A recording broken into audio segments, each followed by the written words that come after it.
Okay, do we start? Give me one more second. Okay. It said it's streaming live. And we should be just about ready.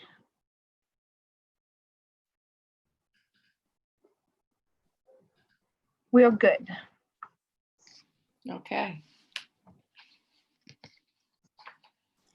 So good evening, everyone. And welcome to a virtual meeting of the City of Columbus Architectural Review Board. We're living in extraordinary times. Both the state of Ohio and the city of Dublin have declared states of emergency. The Ohio legislature passed several emergency laws to address the pandemic, including the ability for public entities to have virtual meetings. We appreciate this ability to maintain our continuity of government. For the present time, we are holding our meetings online and live streaming those meetings on YouTube. You can access the live stream on the city's website. The meeting procedure for each case this evening will begin with staff presentation, followed by an opportunity for the applicant to make their presentation. The board will then have the opportunity to ask clarifying questions prior to hearing public comment. Finally, the board will deliberate on each case based on the information introduced. To submit any questions or comments during the meeting, please use the form under the streaming video on the city's website. These questions and comments will be relayed to the board by the meeting moderator. We want to accommodate public participation and comment to the greatest extent possible. We welcome your comments on cases. Please use a valid name and address when submitting your comments, and please refrain from making any appropriate comments. This is not a perfect system, but we will do our best in these difficult times, and we very much appreciate your patience. So, would everyone rise, and we'll say the Pledge of Allegiance as soon as a flag comes up.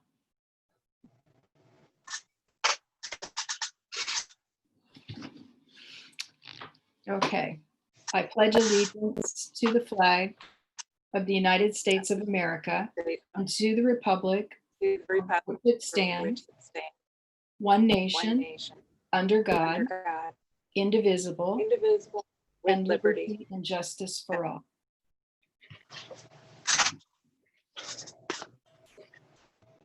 I always want to shout play ball after that. If anybody's seen National Lampoon's Christmas Vacation, you'll know why.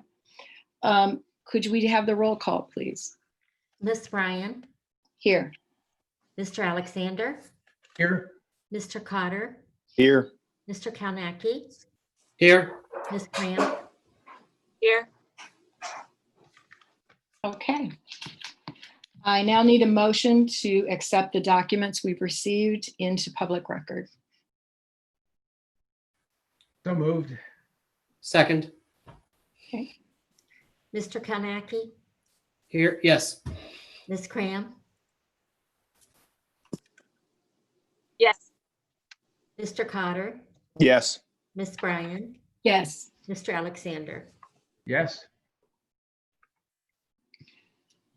All right. Thank you. I now need a motion to approve the April 22nd, 2020 meeting minutes.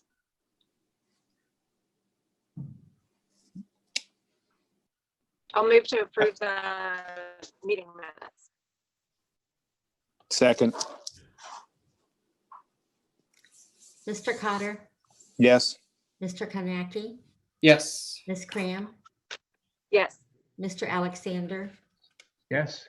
Ms. Bryan. Yes.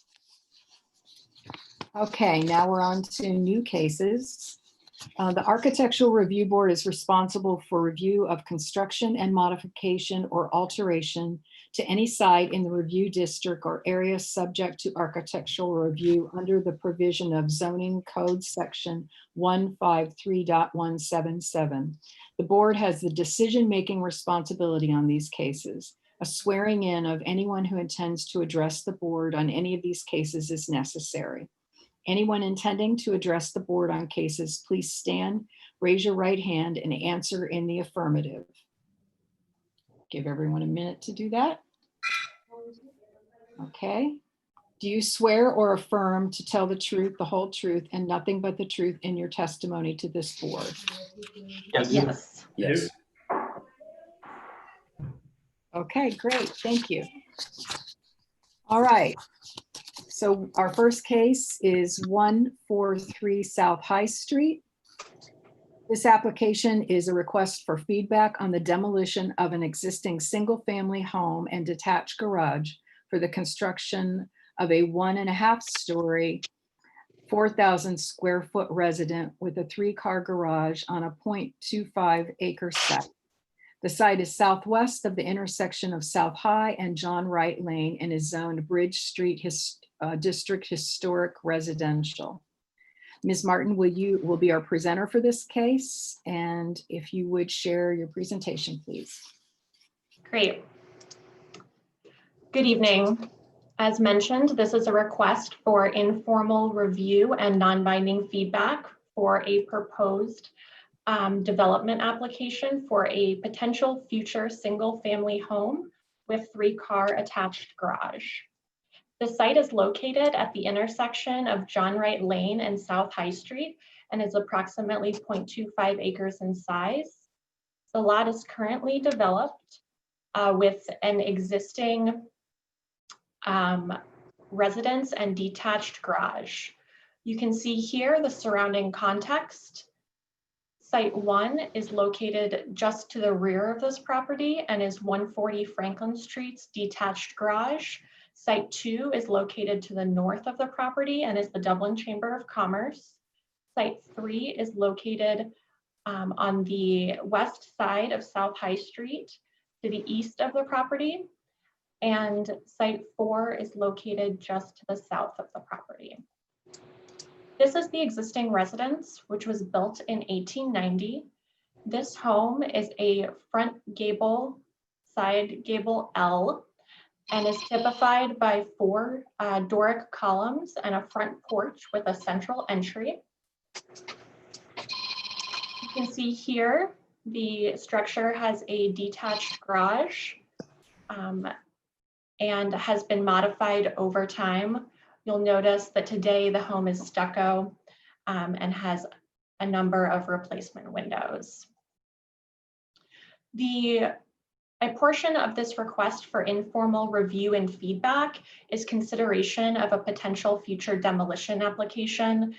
This property was previously approved for demolition by the Architecture Review Board in 2014, as demolition orders are only valid for 1 year from the date of issuance. Reconsideration of this item would be required. The home, as exists today, is listed on the Ohio Historic Inventory, as well as in the city's Historic and Cultural Assessment. Both of these documents list the form and location of the building as helping to retain the scale and character of historic Dublin. However, both documents note a diminished quality due to workmanship and alterations over time. This site is zoned Bridge Street District Historic Residential. Bridge Street District Historic Residential is located within the Neighborhood Standards section of the Bridge Street District Code, as well as the Historic Dublin Design Guidelines, which provide recommendations on the character and appropriateness of development. The Bridge Street District Historic Residential Neighborhood provides the following development standards for setbacks, as well as lot coverage. The site is permitted to have a 15-foot setback along South High Street, a 20-foot setback along John Wright Lane, a total of 16 feet of setback along the south property line, and a 15-foot setback along the west property line. The applicant is proposing setbacks, which I will detail on the following slide. The maximum permitted lot coverage within the historic residential zoning district is 50%. The applicant is seeking feedback on a potential future waiver for additional lot coverage. The Historic Dublin Design Guidelines, as the commission or as the board has noted in the past, do encourage that proposed development fit into the context of the neighborhood, and as part of that, look to adjacent properties in terms of siting of building, appropriate mass, scale, and lot coverage. This is the proposed site plan that the applicant is seeking feedback on this evening. You'll notice here that South High Street is located to the right-hand side of your screen, as is the front entry of the home. The house is proposed to be located 15 feet west of South High Street and 4 feet south of John Wright Lane. The home is approximately 30 feet from the western property line and is approximately 12 feet from the southern property line. The vehicular access is provided off of John Wright Lane, whereas pedestrian access is provided from both the private driveway from John Wright Lane as well as from South High Street. A large open and uncovered patio is proposed along the south side of the home, which, as shown today, encroaches into a required side yard setback. That detail of the plan would need to be revised should this application move forward. In review of this application, the city engineer has looked at the proposed access point and determined that the confluence of several vehicular access points near the intersection of John Wright Lane and Mill Lane would make it more desirable that that vehicular access point proposed with this application shift to the east. Planning staff and engineering staff have had that conversation with the applicant and do anticipate that that will be considered in future site plan revisions. The applicant has provided conceptual building elevations for the commission's review and feedback. As part of this, the South High Street elevation is similar to the existing home in that is a side gable L. The west elevation provides access to the attached 3-car garage. The primary form of the building is the side gabled L located along South High Street. You'll notice on the north and south elevations that the remainder of the building appears as an elongated addition broken down by several side gable forms. As part of this, the windows are detailed in a variety of manners with trim, shutters, and shed canopies in a variety of areas. The north elevation is typified by a masonry tapered column. The applicant has indicated that they've not selected final materials at this point. However, I do intend to use a masonry base as well as masonry accents across the home. This is the south elevation, which faces the interior property line and provides access to the outdoor living areas of the home. You'll notice the continued use of shed dormers, 2/2 windows, as well as soft arches. The applicant has provided conceptual scale and mass renderings. This mass and scale provides context within the existing neighborhood. The home is proposed to be between 16 to 18 feet in height to the midpoint of the eaves and a total of 27 feet to the peak of the roof. The depth of the home is approximately 120 feet in depth along John Wright Lane, and the width of the home varies from about 40 to 60 feet in width, depending on the area. So as part of this application, staff is recommending the board consider the following questions. Would demolition of the existing single-family home and detached garage be supported? If it is supported, is the mass, scale, height, and depth of the proposed home in relation to the surrounding development pattern appropriate? Would the board support future waivers to setbacks and lot coverage in order for the site plan to be developed in the manner that is shown this evening. And then finally, if the board could provide comments on the conceptual architectural character, and of course, any other considerations by the board as well this evening. I would be happy to answer any questions regarding this application. Otherwise, our applicant is here as well this evening to represent their case.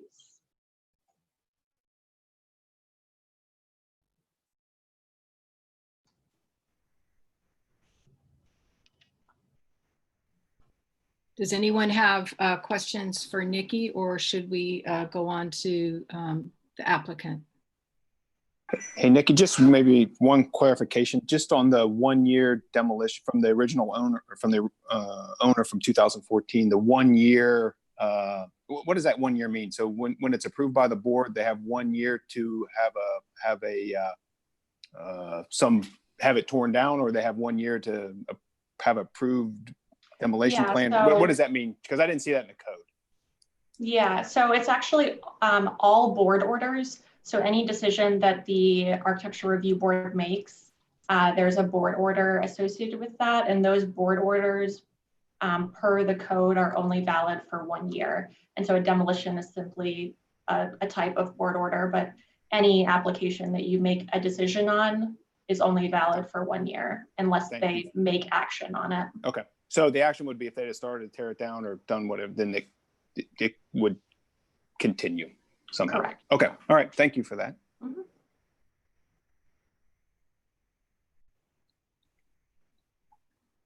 Okay, does the applicant have any statement or anything they'd like to add?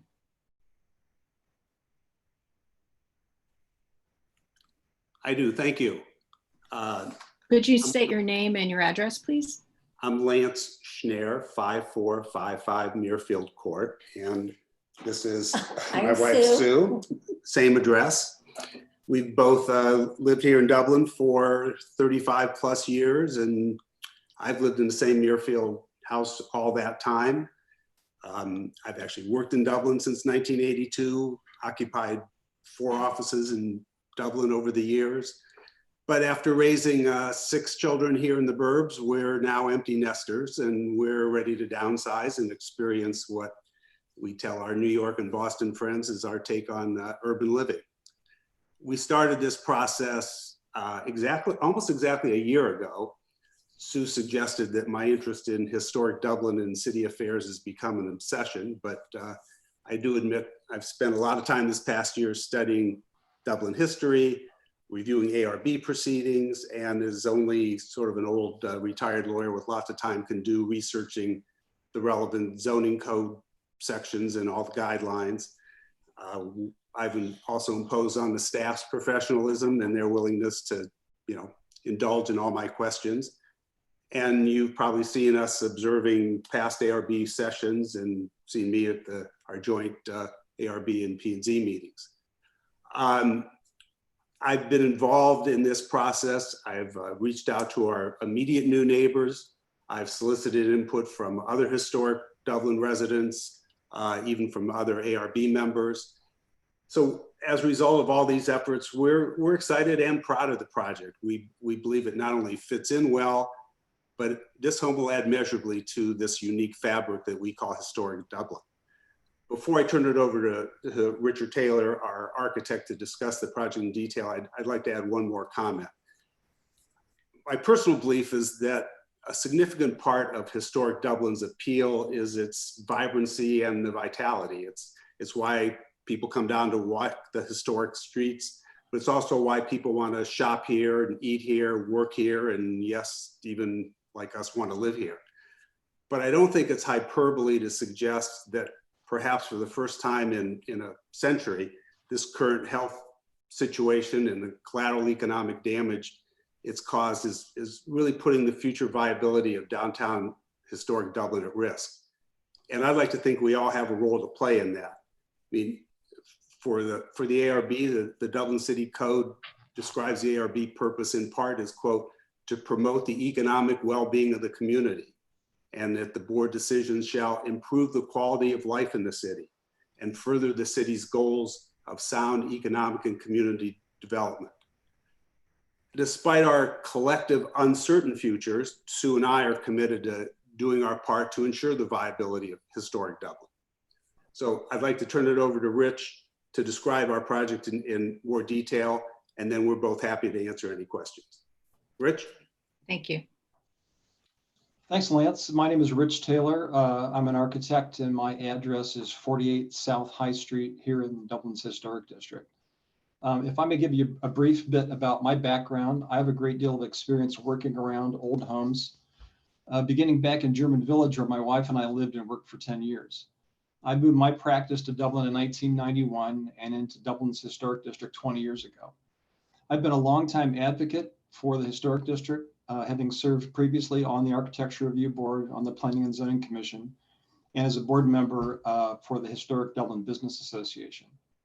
Just briefly here, I want to mention the existing home on the property. We realize that the reapproval of the demolition of that home isn't a foregone conclusion, and we do intend to discuss that at a future meeting. But tonight we wanted to focus on the proposed house.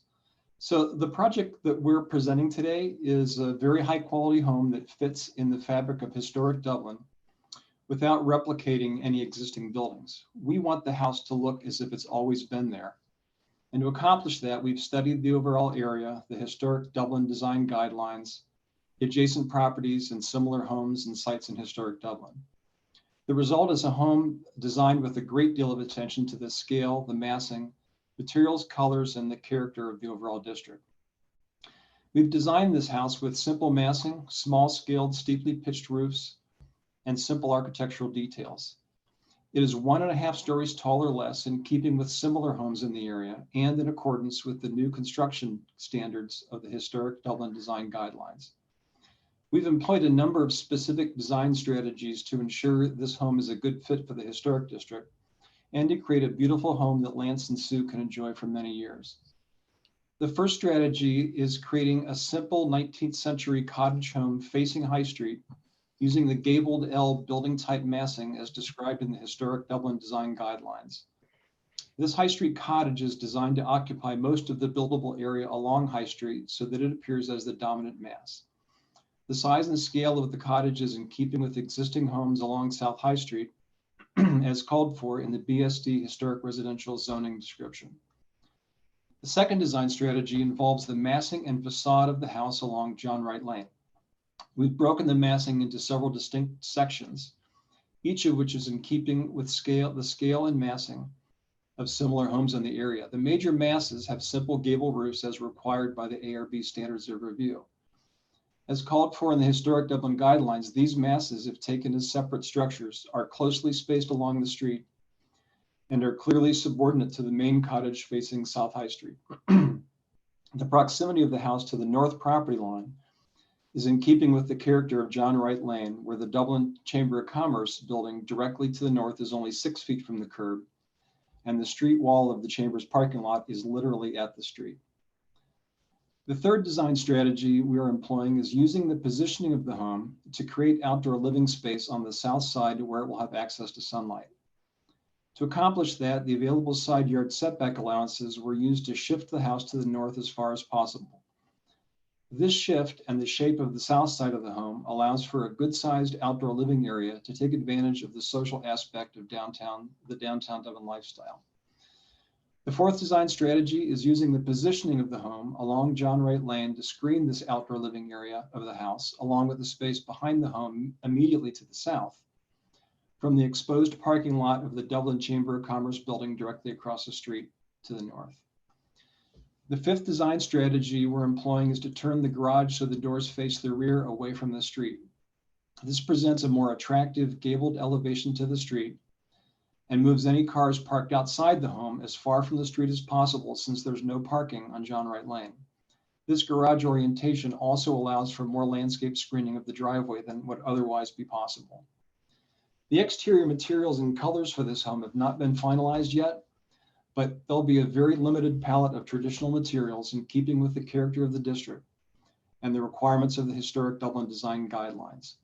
All exterior materials will be authentic, real, and very high quality. The home has also been designed with a limited variety of fenestration, most of which has the same size or similar size and proportions, also in keeping with the character of historic Dublin. It's been wonderful to see the evolution of the historic district over the past 30 years, especially now with the renewed interest and investment brought to the area because of the development of the Bridge Street district. We're excited about this project and know that it will be a complementary and welcome addition to Dublin's historic district. Thank you all for your time. Thank you. Do we, anyone from the board have questions for the applicant or the staff before we go to public comment?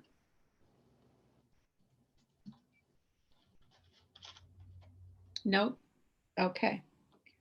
Have any public comments been submitted?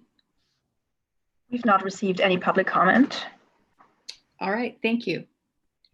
Okay, so now's the time for board discussion. I want to remind that this is informal review. So we're posed with 4 questions that we need to answer. So that's where we'll start.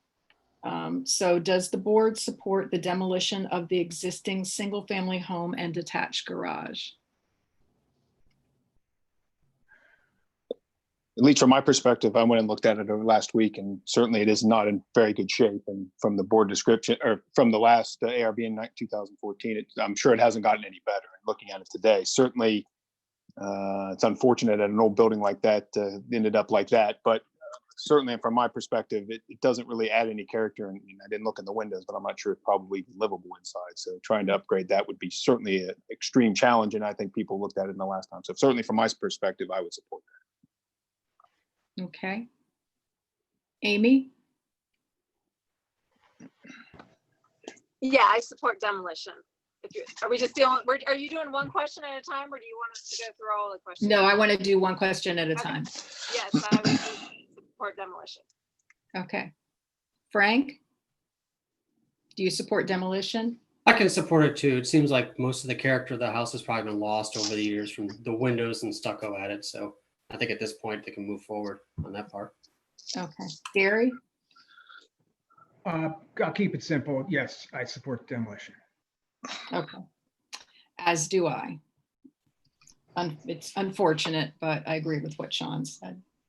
All right. The second question is, if we are supportive of the demolition, do we support the proposed mass, scale, height, and depth of the proposed home in relation to the surrounding development pattern? Gary, I'll start with you. Well, I want to ask a question because it hasn't been answered in any of the presentation materials that have been prepared. And it's a question, there are variances that are being requested. That's underlying all this. There are variances that are being requested. And the code is very, I'm going to pull the language because the code is very specific when you request variances. And the code says, what are the practical difficulties or unnecessary hardships that would require variances? And I haven't heard anything yet. And I think that's an important start of this conversation. I could address that. Make sure I'm not muted here. We haven't determined that a request for variances are necessary. We have an interpretation of the setback requirements that differ from the staff's interpretation, and be happy to go through that. It's tedious, but it is chapter and verse from the ordinances and zoning code, and not from the guidelines. But it has to do with the interpretation of that being a corner lot and what setbacks apply to a corner lot.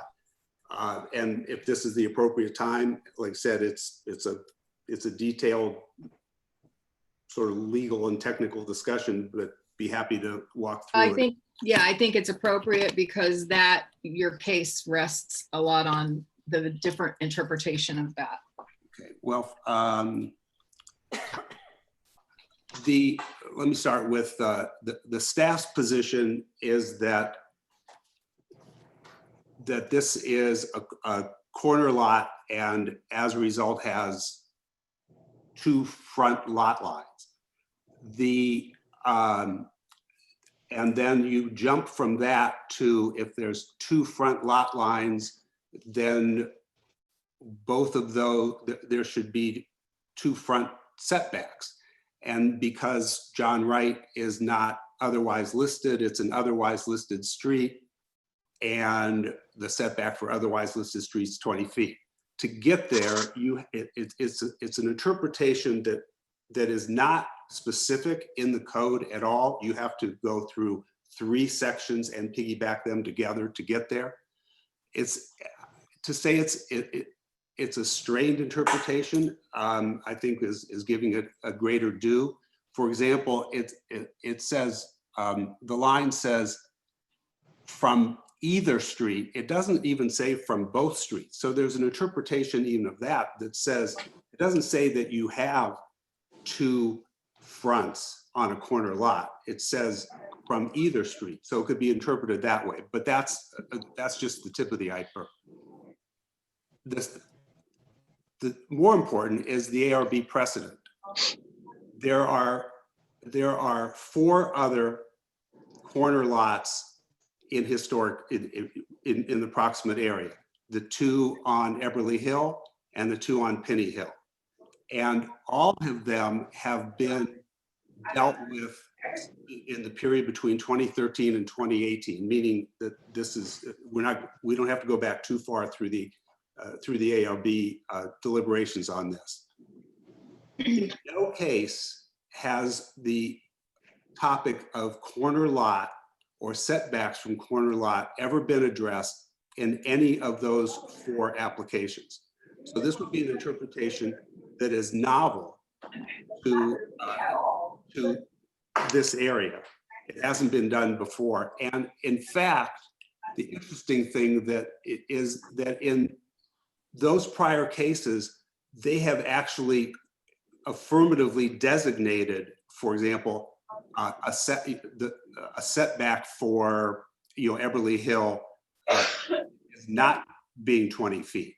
So not only has this board not addressed it, they've addressed it in the opposite by affirming that a side street, for example, in 73, there's a table and it says minimum setbacks, and side is listed as Eberly Hill, and it's 3 feet for a total of 12. 109 talks about South Riverview front setback. The side yard setback is a minimum of 3 feet. That's a quote, for a total of 12 feet required. They call it a side yard because that is the way it's been interpreted all along. This would be a case of first instance to interpret this lot as having 2 fronts and requiring a 20-foot setback. That's the legal interpretation. As a practical matter, just logic would assume that, look, this is a transitional lot. It's the first sort of lot south of the commercial area.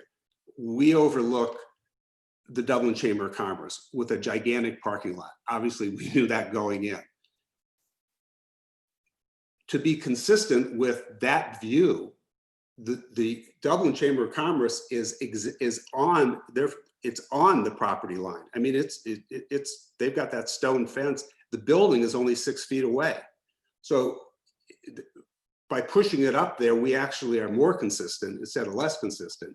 And I can say that for all the right reasons, we want to be as far away from the Chamber of Commerce and want our neighbors to have as much distance as they can from us. And this allows that to happen.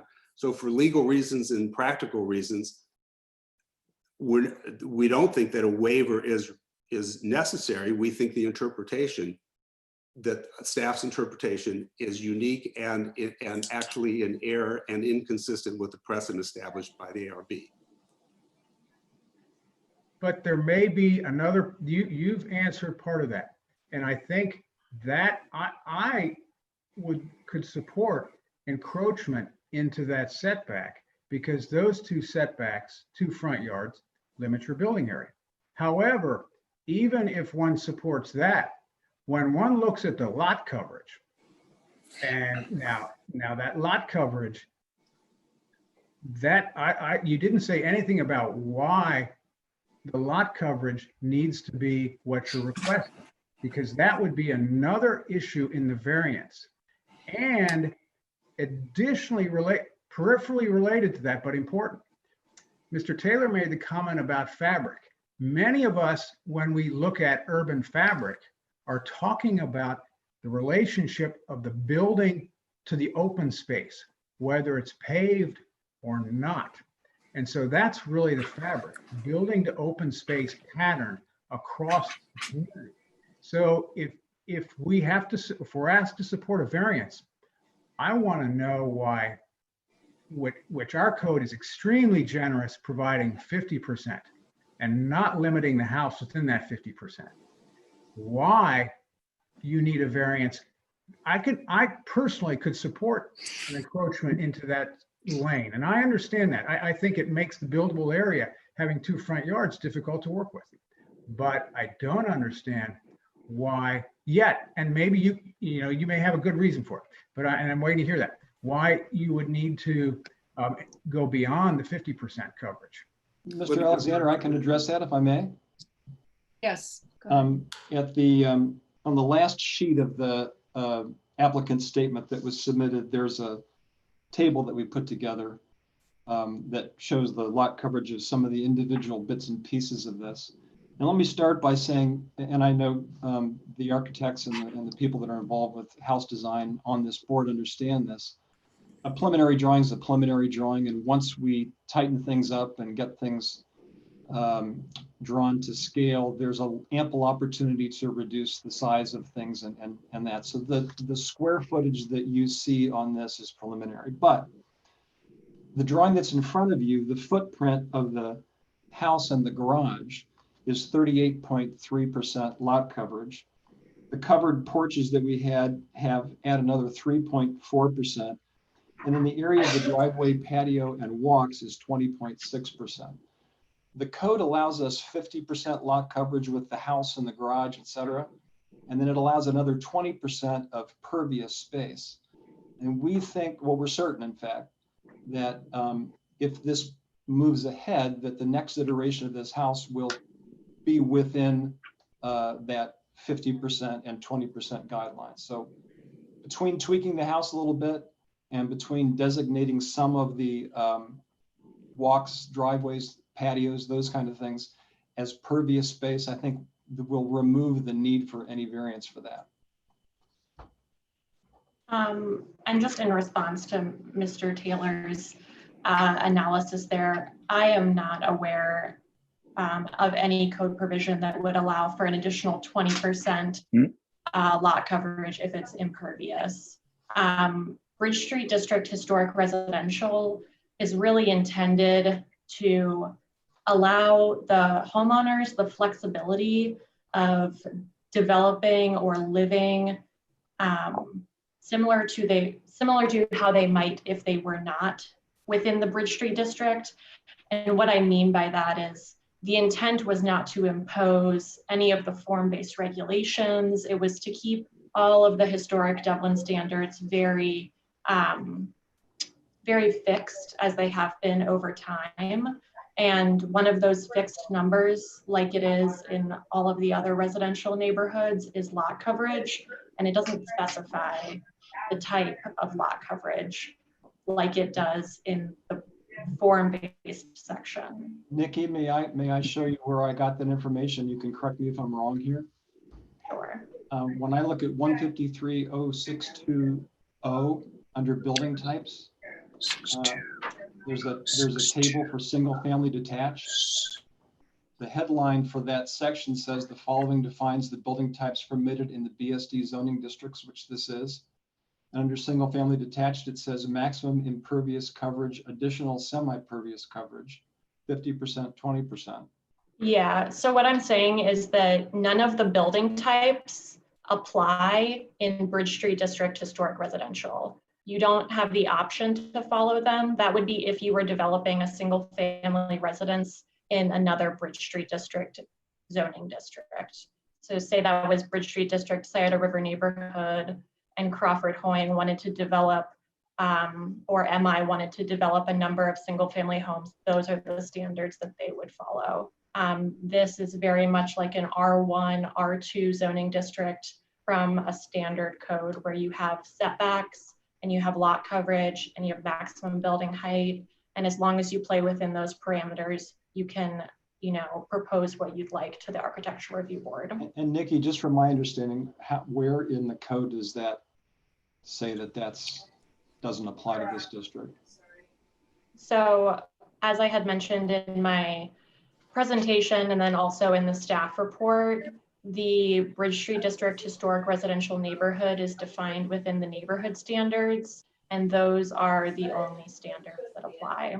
I think we can definitely work together offline to cross-reference sections of the code, but I think for this evening's meeting, it would be important for the board to keep the parameters that were defined in the staff report, and then of course consider the items that you've presented as well. But for us to not dissect the code this evening, okay, I think would be the best use of time. Then the last thing I'll say back to Mr. Alexander is, as of this current iteration, we're at 62.3, so we're not a ton over the 50%. And I think that by the time we've revised this, a large chunk of that space is an 880 square foot patio. And I think when we make some alterations to that, I think we can be very close to that 50% number. Okay, thank you. Sean, anything? No, I mean, for me, I had a bit of the same comment, because I was reading about why I was having a hard time reconciling two front yards. So so I think the applicant has said where they are there. And I agree, if you put 20 foot on one side, it makes it quite difficult. So I think I could think about some thoughts about how we might be able to do something there. The lot coverage, I think, is another one. I think it's that one, it looks overmassed to me when you look at that. And yeah, because I was looking through it really says 50% is really a hard number sitting inside the code on the historic residential section. So that one, I think, as you said, if we can work that one back down, the setback, I tend to agree that we might be able to find some way to see how we could work a bit through that to make the lot more usable. Okay. Frank, we're on item number 2, having to do with the proposed mass, scale, height, and depth of the building. What are your? I'm exactly the same as Sean. I mean, the setbacks don't bother me. It's just the amount of space it's using up. It's a really big house in a historic neighborhood that's basically made up of smaller buildings. So it would, in one sense, stand out from that. But otherwise, the setback is fine. The frontage, the facade facing high is fine. But everything else Sean says is correct, as far as I am concerned. Okay. Amy? Okay. Yeah, it seems like we've kind of merged 2 and 3 setbacks. So as far as the setbacks concerned, I'm okay with being close to John Wright, the alley. It stays in character with all the other houses on the alleys in there. I would not interpret it as 2 front yards. But that's a technical issue that needs to be worked out, but I'm willing to give some leeway on that. I like how it's sited up near the front. I like the massing and scale and height from High Street is great. It's perfect. It's what we want to see along there. My only concern is the length along John Wright. And my suggestion, and it's probably not what the homeowner wants, is to do a detached garage. It would break it up. If you moved the garage to as far west as you can on the property, that breaks up that long north facade of the building. I know it's not ideal to have a detached garage, but I think that would solve the problem of the really long building there. It also might solve your problem as far as lot coverage. By flopping it, you might be able to switch the driveway around a little bit. But I think it's a little bit too long. So, but I think it's definitely resolvable. Again, height is great, and the look on High Street is absolutely great. I agree with staff, make the patio on the south a little smaller, try to get closer to the setback you're supposed to have.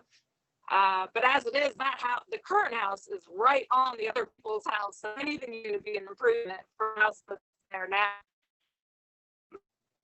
Okay. And you solve some of your lot coverage problem by reducing that patio on the south side a little. Again, not a burden through you on a nice outdoor space, but it gets your numbers closer together, which I think would be supported by, or at least I would support it. Thanks, Amy. My comments are very similar. I love the way it looks from High Street. I think it's really charming, and it looks like it fits in the neighborhood. I have real problems with the length of the house and how much lot coverage there is. And I think I do agree that a detached garage could go a long way to solve some of that. I know that's not in Ohio what people want to hear, but it's also a little more authentic to the neighborhood. So I think that, and I am not a fan of waivers, and I understand that there have been precedents set, but I wouldn't plan on getting those kinds of variances in the future. Kathy, there was one thing I forgot to say. The detaching the garage and moving it as far west as possible also solves engineering department's problem where they wanted you to move the driveway east. So if you flop the driveway in the garage, that solves their problem as well. Okay. All right, so the third question is, does the board support potential future waivers to setback and lot coverage? I don't, but I'm one vote. So Gary? Let me add a little bit for other board members. The 38, whether it's 41 or 38% coverage of the house, it's huge compared to other zoning districts, in Central Ohio for this size lot. This size lot, one community has 35%. For the building, we don't regulate building, but just to give you some perspective, and that includes roofs, that includes decks, that includes areas that aren't inside structure. Another community, high value homes, small lots, 29%.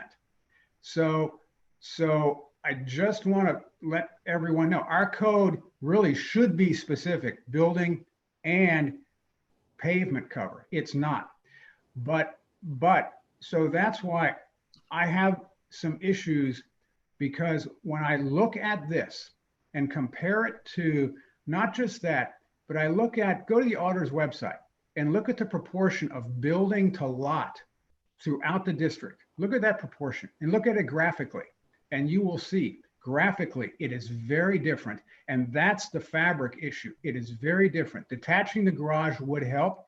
You could begin to get some open space perhaps between the house, but it's very different. And so I agree completely with some easing of the requirement on the side yard facing the lane. But I do have some issues with the overall lot coverage. Now they get it down. Now they're allowed to make this house. They could make this house 49%. Of the lot. That's in the code. You wouldn't have any pavement, but they do have the flexibility to make it this size.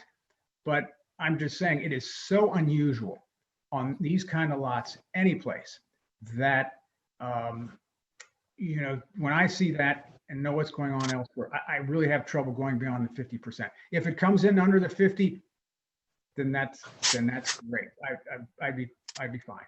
And Mr. Taylor says he thinks he can, and with maybe nips and tucks, he can, and that would be great. And I appreciate the land. There are a lot of things. Maybe when we talk about the other questions, there are a lot of good things about this. So I sound like I apologize for being so negative, but That's,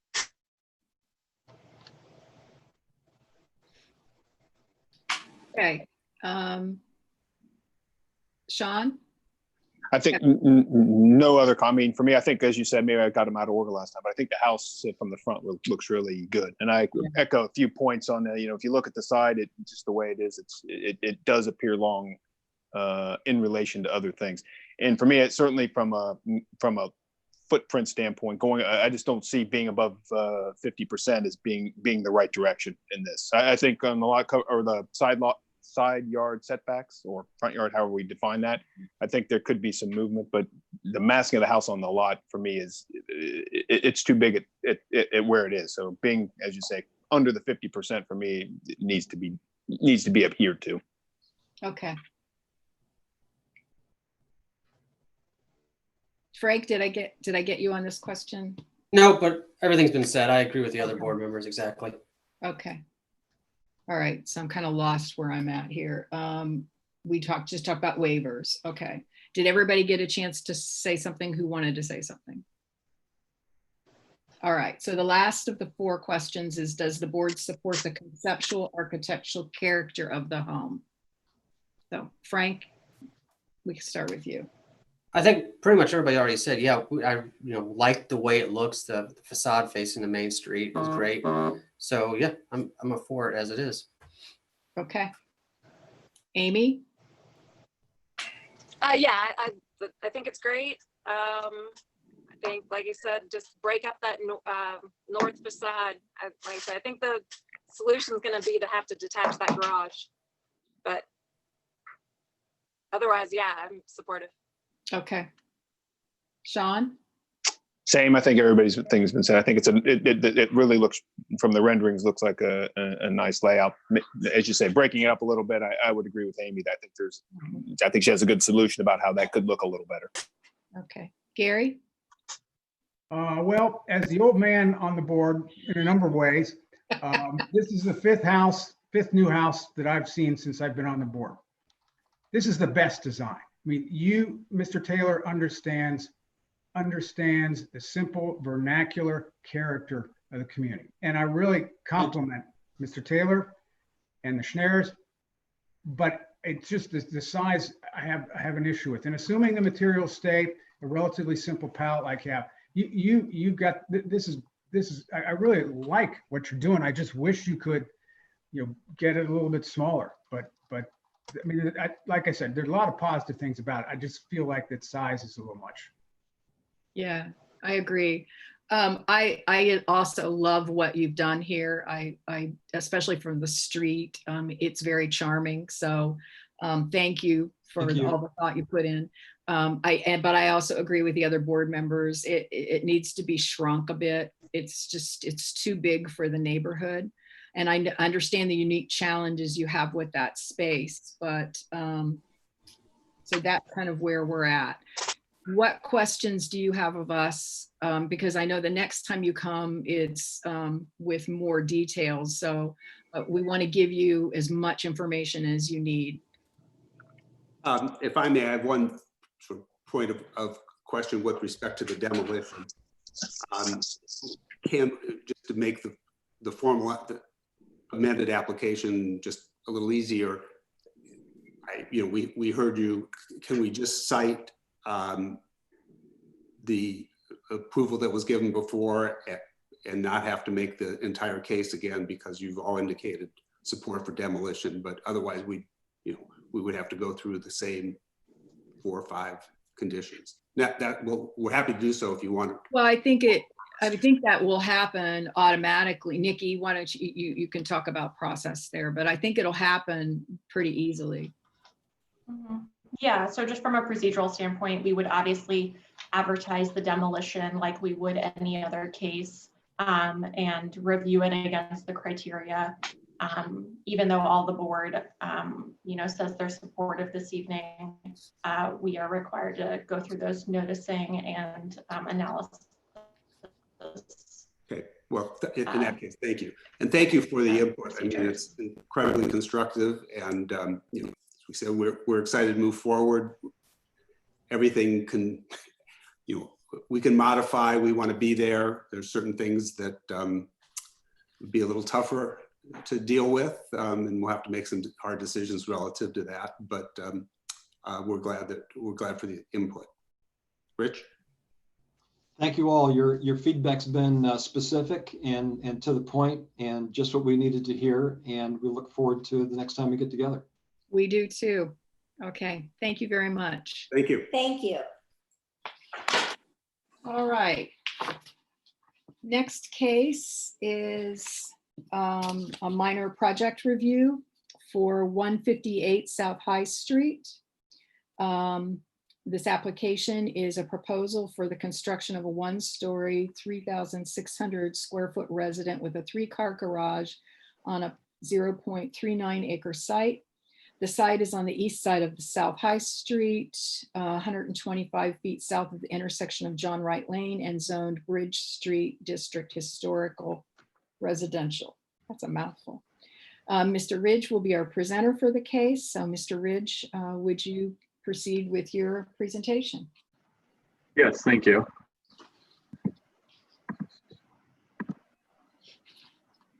Okay. Good evening. As was mentioned, this is a request for review and approval of a minor project review for the construction of a new single-family home in the historic district located at 158 South High Street. The site is highlighted in yellow here. It's on the east side of South High Street, south of Penny Hill Lane, and just southeast of the Dublin Chamber of Commerce. I know you all have seen this before, but just a refresher on the context, you can see the surrounding homes here, and you can see there is a variety of architectural styles in the immediate area. And I know you all have seen the history before a few times, but just a brief overview. As you likely recall, in September 2019, a previous version in a whole entirely different application was approved with multiple conditions of approval back in September of 2019. In February of 2020, a largely similar single-family home was proposed, again, though, an entirely new application. Today, we are reviewing updates to that February 2020 version.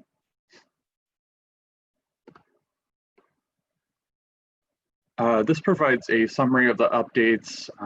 The site plan updates include additional grading and drainage details. These really were to address the conditions of approval from the February 2020 meeting. These include providing existing and proposed contours, providing spot grades at all inside and outside corners of the foundation, and providing the location of roof and yard drains. The applicant has also updated the retaining wall details. So this includes height details and construction details, which I'll talk about here shortly. The applicant has also addressed concerns from the February meeting with regards to the trim and lintel and sill details around the windows. So you'll notice updated details here in these plans. And then finally, the applicant has made updates to the elevations. This includes extending the stone water table on the south and east elevations, and then replacing, or rather revising the garage doors to a carriage style door. You can see up close here the retaining wall details. The retaining wall is a poured concrete wall with rebar supports. It's a total of 8 feet in height, with 1 foot intervals, starting at 5 feet in height. It is clad in a cultured stone to match the existing home and is capped with a cultured stone as well. In terms of the window and elevation updates, the applicant has updated the drawings to show consistent trim, lintel, and sill details. Staff's ARB consultant did review these updates and was supportive of the updates as shown. The applicant also extended the stone water table on the south elevation here you can see, and also on the east elevation, which is the rear of the home. The applicant removed the standing seam from the west side of the home, which is the front elevation.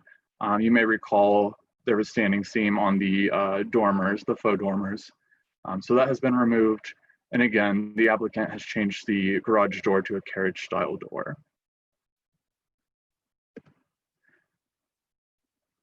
Staff has reviewed this minor project against all applicable criteria and is recommending approval with one condition today. That condition being that the applicant continue to work with engineering on site grading to ensure that the drainage of the site with the building permit, to ensure proper drainage of the site with the building permit. I'm happy to answer any questions you all may have. I know the applicant is also in attendance tonight. Thank you. Thank you. Sorry. Okay. There I am. Okay. Does the applicant have any comments that they'd like to add to this? No, not really. I mean, I think you're probably all tired of seeing us. So as far as, I think we've addressed everything you guys had concerns about. And yes, we will definitely continue to work with the engineering section of the building department to make sure. I mean, obviously we want this to work as well as it should for the homeowners and for proper drainage. So that shouldn't be a problem. And my 2 cents worth is when we tabled it, whenever that was, seems like 100 years ago. I want to thank you for letting us table that, because I did spend a ton of energy and time with Nathan Harrington of Brack Engineering, Patrick Surveying, the architect, and we have worked. What you may not see on that site plan from what you're looking at is we did even a driving down the driveway and making that, we worked on that turn multiple times. We pushed it away from the garage. So when you come around the bend, you're almost at garage level. So we have crossed our T's and dotted our I's like crazy to make that driveway work, because I'm these people's neighbor besides their builder, and I don't want them coming up the garage. So Yeah, it does change the dynamics a little. yeah, people work like crazy with Dublin, like I always do. So. Great, great. Thank you. Okay, comments or questions from the board? Sean? Nope, I don't have any further comments. Okay. Amy?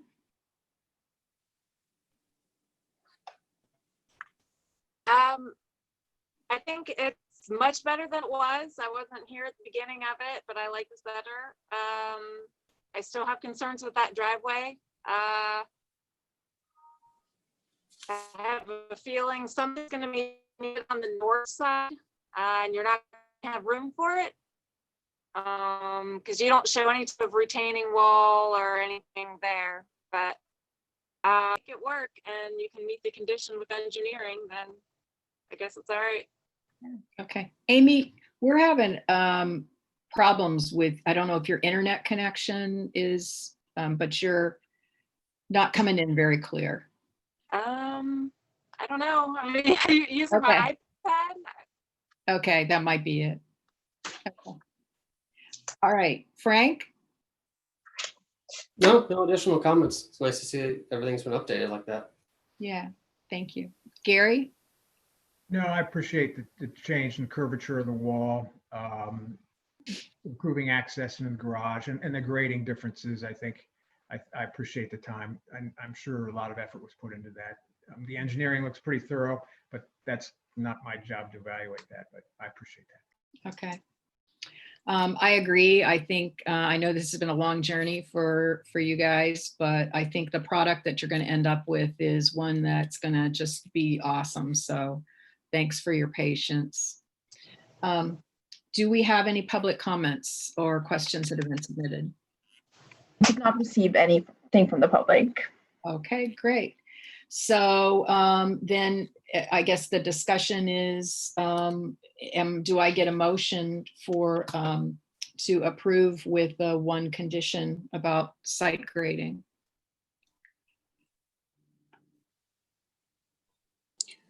I can do that. So I will move that we approve the minor project at 158 South High Street with the one condition that the owners continue to work with engineering on the grading as they go to the building application. Okay. And I'll second it for. Wonderful. Okay, great. Thank you, guys. Mr. Kanaki, Yes. Ms. Cram, Yes. Ms. Bryan, Yes. Mr. Alexander, Yes. Mr. Cotter. Yes.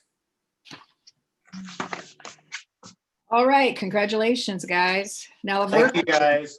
For your help. Thanks. all right. The next case is a minor project review for 16 to 18 West Bridge Street. This application is a proposal for exterior modifications to an existing 2,500 square foot multifamily building on a 0.08 acre site. The site is north of East Bridge Street, 150 feet east of the intersection with High Street and is zoned Bridge Street Bridge Street District Historical Core. So Zach will be our presenter, and if you would go get started with your presentation. Thank you. Absolutely. I believe we have our applicant here as well, so I'll go ahead and get started.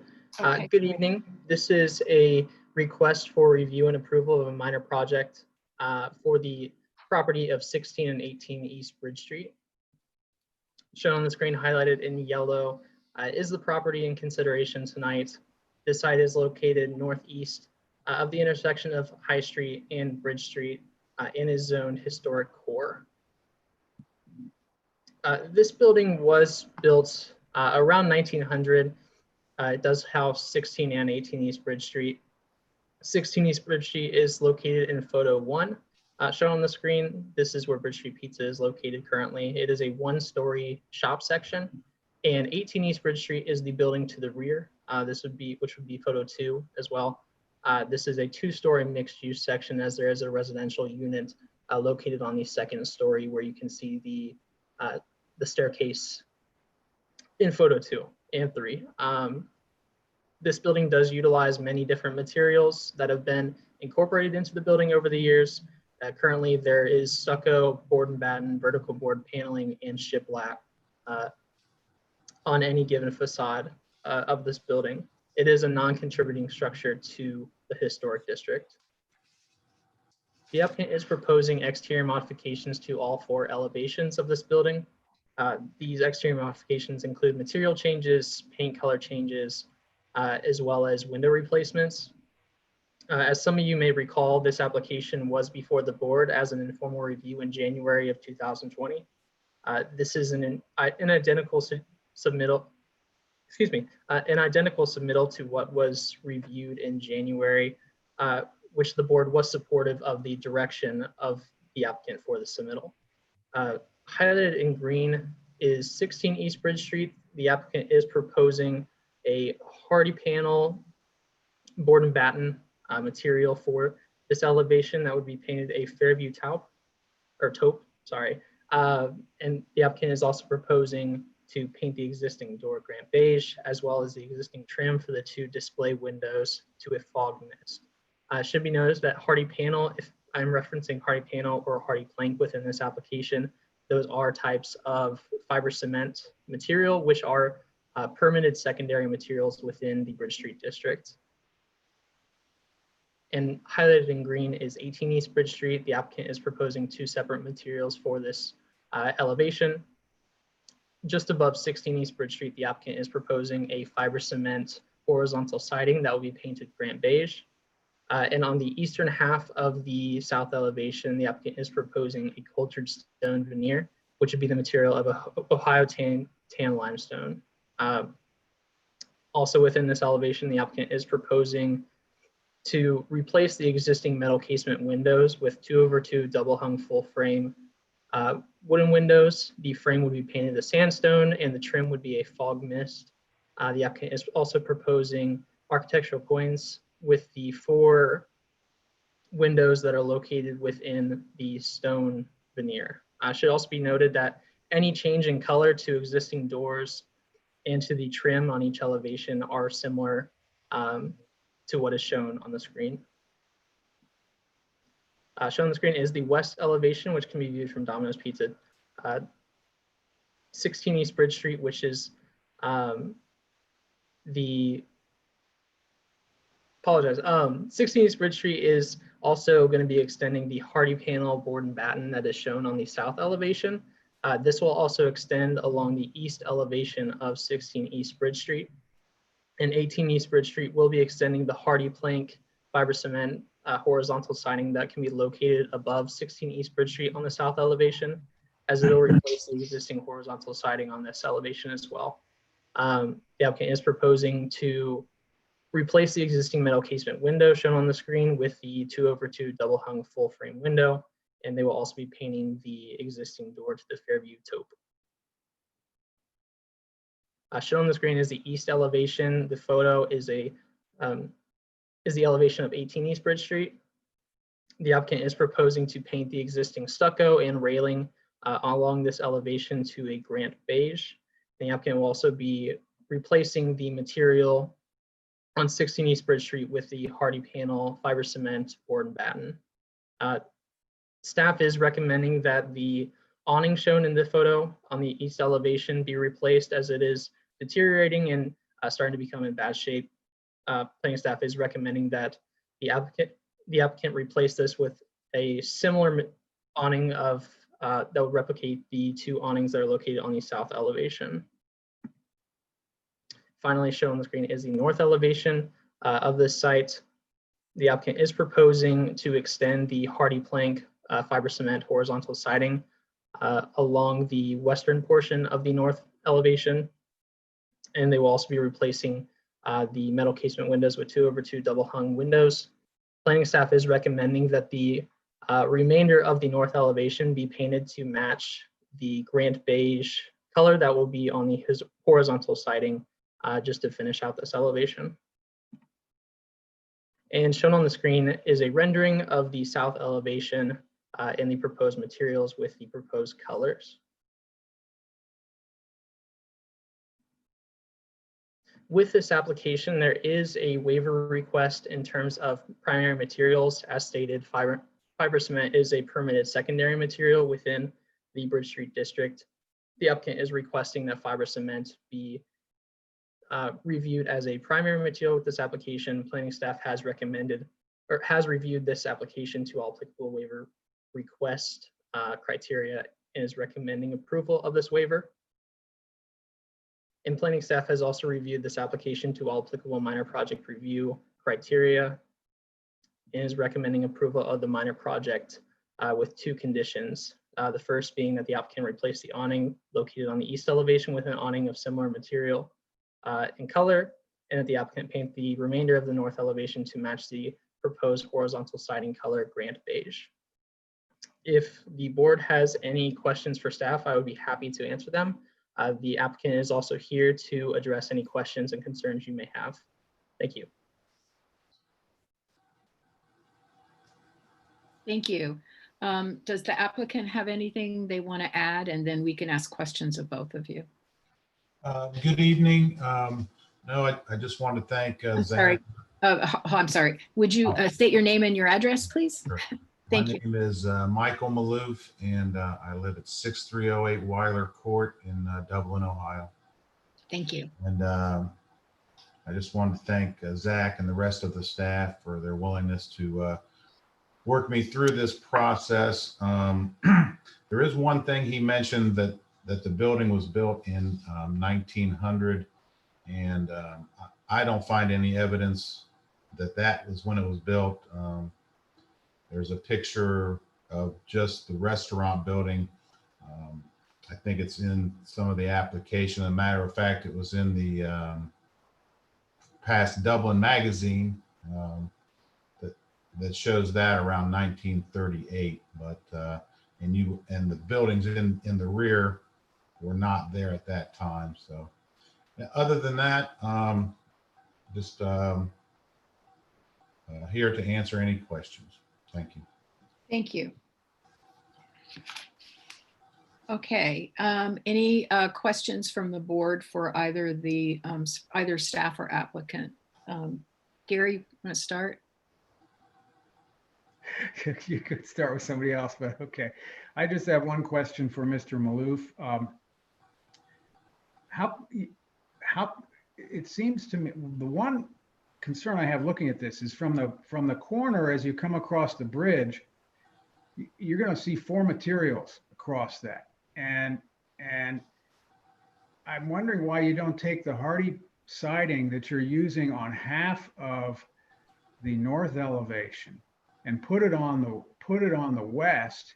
Probably would even take less material, so that way it would look like from the front that hardy is wrapping the original building except for the stone. And from that, as you come across the bridge, then you're only going to see 3 materials, so it's less chaotic. And then the whole back elevation is the stucco.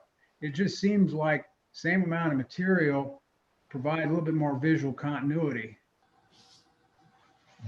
Where were you saying I'm going to make up the material? What am I eliminating? Well, on the back side right now, it's all stucco, right? Well, and I'm calling the north side. There's a portion that's sided. Okay, so if you just made that whole north side stucco, so it was all stucco, and then you're showing some hardy panel on about half of that north side, move that around to the west. So then when you come across the bridge and you see the corner, you're seeing hardy, and then you're seeing hardy siding, the horizontal siding past the stone. So you have the stone, then you have that material. Yeah, that's what I'm talking about.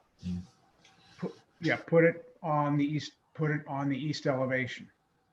I'm just asking. I'm not saying that's. Well, obviously the answer is financial. It'd be more money. I don't know how much of that you see. It's in nice shape. It just seems whoever is giving you some guidance on the material choice.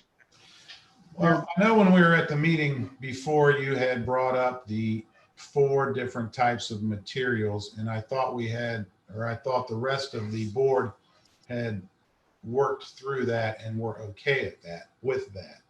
I'm that was the direction, that when I left that meeting, they said it was okay to continue in the direction I was going. I'm not saying that I would vote no if you said no. I'm not going to change that. Okay, but I'm saying it certainly would improve the appearance of the building, provide more continuity. I realize, yes, what your implicit is, why didn't you ask this before? Well, it wasn't so obvious before. So, and I agree it would look better. It's just where do you stop sometimes, as with all remodeling projects, I guess. And that side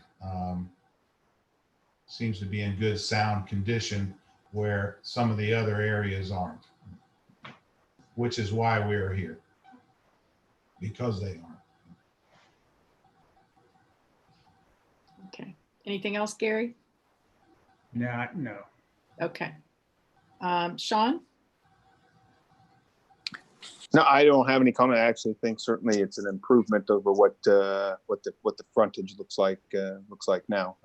So I don't have any other comments. So I think it will improve that area right there. Okay, thanks. Frank? Nope, no other comments. I think it's a great improvement onto that structure all the way around. Okay. Amy? I agree with what's been said. It's definitely an improvement. And I wasn't here in January, so he's consistent with what he was told before, and it looks better. So I'm okay with it. The only question I have is the signs. Will they look out of place when you've got new materials? Do they need to be freshened up? Or it just occurred to me, they're very prominent. I was assuming that those signs were approved many years ago previously, and I would say that yes, they should be freshened up but remain the same. Yeah, that's what I'm saying. Just they may look a little rag once you have this Repainted beautiful. or rebuilt, yes. Yeah, I agree. yeah, yeah. No, I think what you've done is, I mean, what you're proposing looks awesome. So Thank looking forward to it. Thanks. So, Can I make one more comment? I don't know if this is the right board to address it or, and I've asked anytime I have the opportunity, that section of Bridge Street between High Street to the bridge, even really on both sides of Bridge Street, we don't get any, I don't have any flags there. There's no planters there. Even the corner where the Domino's is, that's a nice little curved corner. You know, there's never been any focus on that to improve, you know, the look or the beautification of that. I used to speak with, I think it was Fred Hahn, I think it's the old Parks and Rec. I think they're under some of that landscaping type thing. And oh yeah, we'll find something. I like it when property owners, you know, want to see things better in their area. And I know Sarah was able to get a wreath on the pole for me at holiday time, Christmas time. So I don't know if anybody here has any thoughts, suggestions on that. it's a fair question. Anybody from staff have a perspective or can answer this? Nikki, it looks like you were. Yeah, sorry, I meant to start my video, but I wasn't. Yeah, I know. Mr. Maloof, I want to certainly thank you for your comments and obviously your commitment to being a business owner in historic Dublin. I do think your partnership with Sarah is going to be invaluable. Sarah O'Malley is an economic development administrator that is, you know, designated to historic Dublin as well as some other areas. I would be happy to touch base with her and then also, you know, coordinate with Parks and Rec. Obviously, you know, I don't have the latitude to make a commitment on their behalf, but I think that based on what you've said, it is certainly something that could be looked at again. So thank you. I'm just bringing it up. That's the only way sometimes, you know, yeah. you can get. And we appreciate that. You know, I'm sure it may have been an oversight at some point in time that we're working. No, thank you for bringing it up. West of Bridge Street or whatever, and it's just a little pocket right here that. Yeah. Thank you, and thank you for your time this evening. It's very fair. Okay, if do we have any public comments? Again, we do not have public comments. I will be so glad when we go back to one. All right, so any further discussion on the board? All right, then I'm looking for a motion to approve the waiver for the request of fiber cement as a permitted primary, say that fast, permitted primary material. I'll make the motion to approve it as a primary material. Okay. Do we have a second? I'll second. Okay. Yeah, okay, so I was just gonna ask you, do we vote now and then go to the next one? Okay. Ready? Yeah. Ms. Graham, Yes. Mr. Cotter, Yes. Mr. Kanaki, Yes. Mr. Alexander, Yes. Ms. Bryan. Yes. All right, great.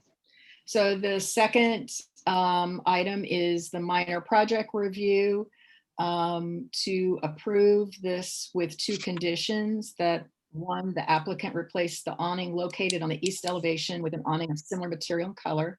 And the second is the applicant paint the north elevation to match the proposed horizontal siding color of grand beige. Do I have a motion to approve?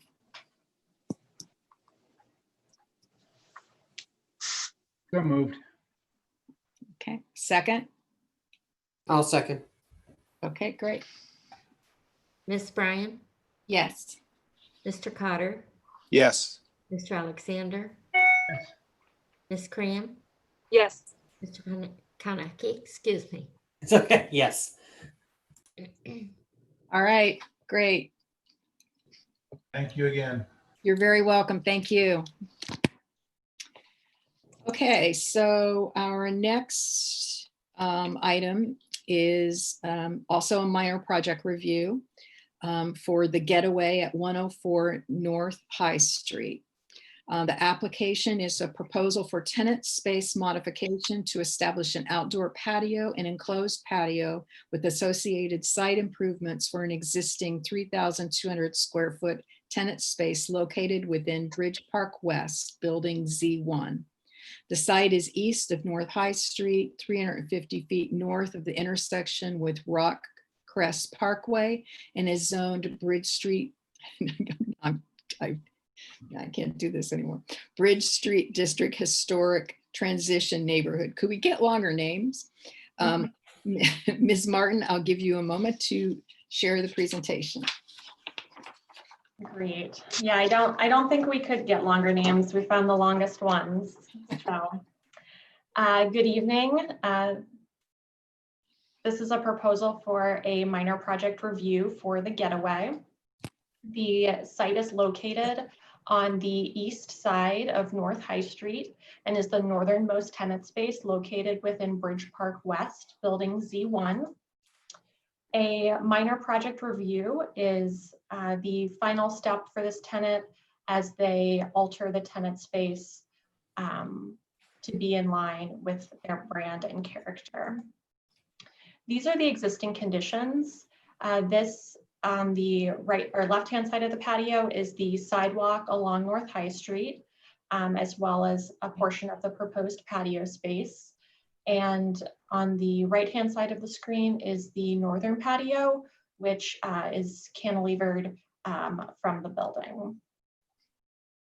A bit of background on this application: the Architectural Review Board actually previously saw a very similar proposal in 2017 for Three Palms Pizza. Ultimately, that tenant did not move forward with this tenant space. However, they did enclose the cantilevered patio with a similar enclosure that allowed for indoor-outdoor dining. At the time, no patio was proposed to activate the street along North High Street. This is the proposed site plan for the Getaway tenant space. The tenant space is approximately 3,200 square feet in size. As mentioned, the north patio is the 600 square foot enclosed patio. This is proposed to be a steel frame enclosure with polycarbonate panels. The polycarbonate panels do require that the board approve a waiver to permit polycarbonate as a permitted secondary material. The design aesthetic was intended to emulate glass. However, due to the weight of glass, polycarbonate was selected as the preferred material as it is more lightweight, rigid, and also doesn't discolor over time like plexiglass. The western patio is approximately 650 square feet in size. This patio space is proposed to encroach the existing right-of-way by approximately 6 feet. The city engineer has reviewed this and is approving of it per the Bridge Park West development agreement. This does maintain a total of 8 feet of clear pedestrian area for folks to circulate there. The west patio will be enclosed with a 42-inch railing. So this is the proposed north elevation. You'll see here the polycarbonate enclosure, which has a fixed roof and operable windows. This is the west elevation. This elevation includes the modification of an existing fixed window with a bifold door. This, the character of this will remain highly similar to the existing character with a similar muntin pattern. You can see here a portion of that northern enclosed patio, as well as the open and uncovered patio, which is enclosed with that 42-inch white metal railing and cedar planters. These are some of the proposed character images, which provide the intended design aesthetic. You'll notice it's a indoor-outdoor character that provides a lot of opportunity for natural plant material, as well as soft white, green, and natural wood and metal accents. With this minor project review, the board is also asked to approve the final design details. That includes light fixtures, umbrellas, planters, railings, and patio furniture. The Bridge Street District Code does require that patio furniture be consistent with the character and quality of the interior furniture. The applicant has met that threshold. The applicant is proposing some minimal ambient lighting, which is consistent with other previously approved outdoor dining facilities in historic Dublin.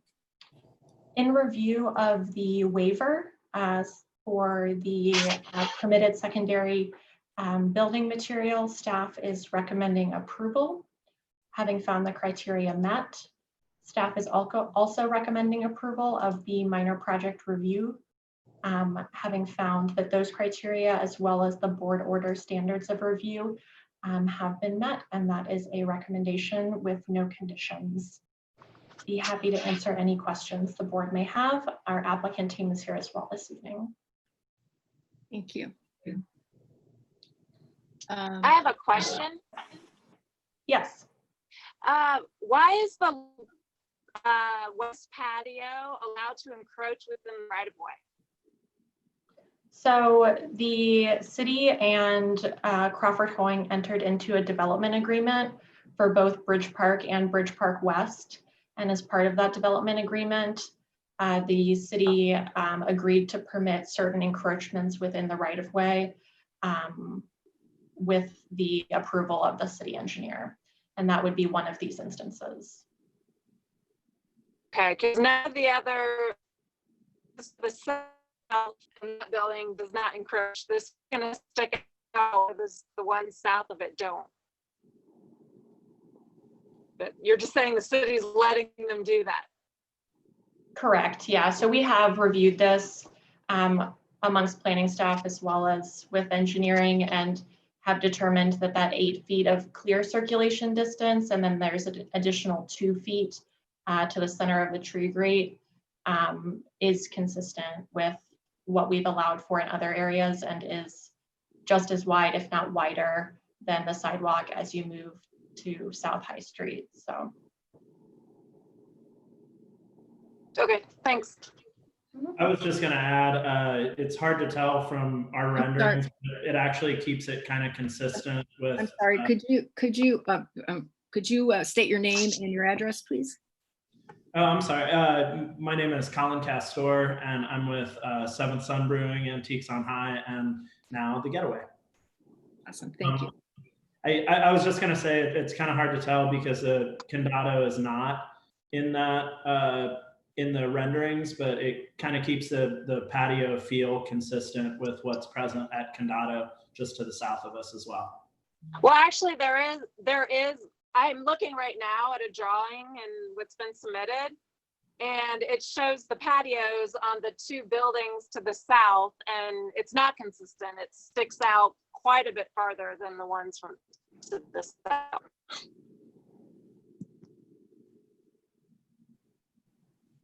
Nikki, do you have a any kind of context drawing that you could pull up?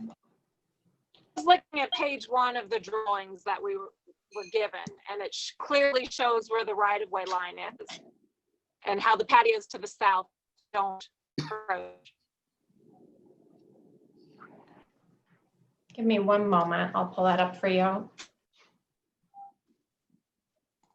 Yes, Brian. Well, Nikki's pulling that up just for code context purposes. Again, that's maybe a little separate than where Amy is going with this, but the building type for this particular building would allow in the right-of-way encroachments of the patio. So from a code perspective, it is permitted to be there through review by planning and engineering. Whether the consistency part obviously is for your discretion, but just so you all have that piece of information while Nikki's pulling it. Thanks. Thank you. And if, this is Steve Hurt from Urban Order Architecture. One of the differences between where we are and up the street at Condado is that the tree grates are closer to the building there. The sidewalk actually steps further out, and we have more space between the curb and the building, and we are still 10 feet from the center line of the tree or 8 feet from the edge of the tree grate to allow for access outside of the patio.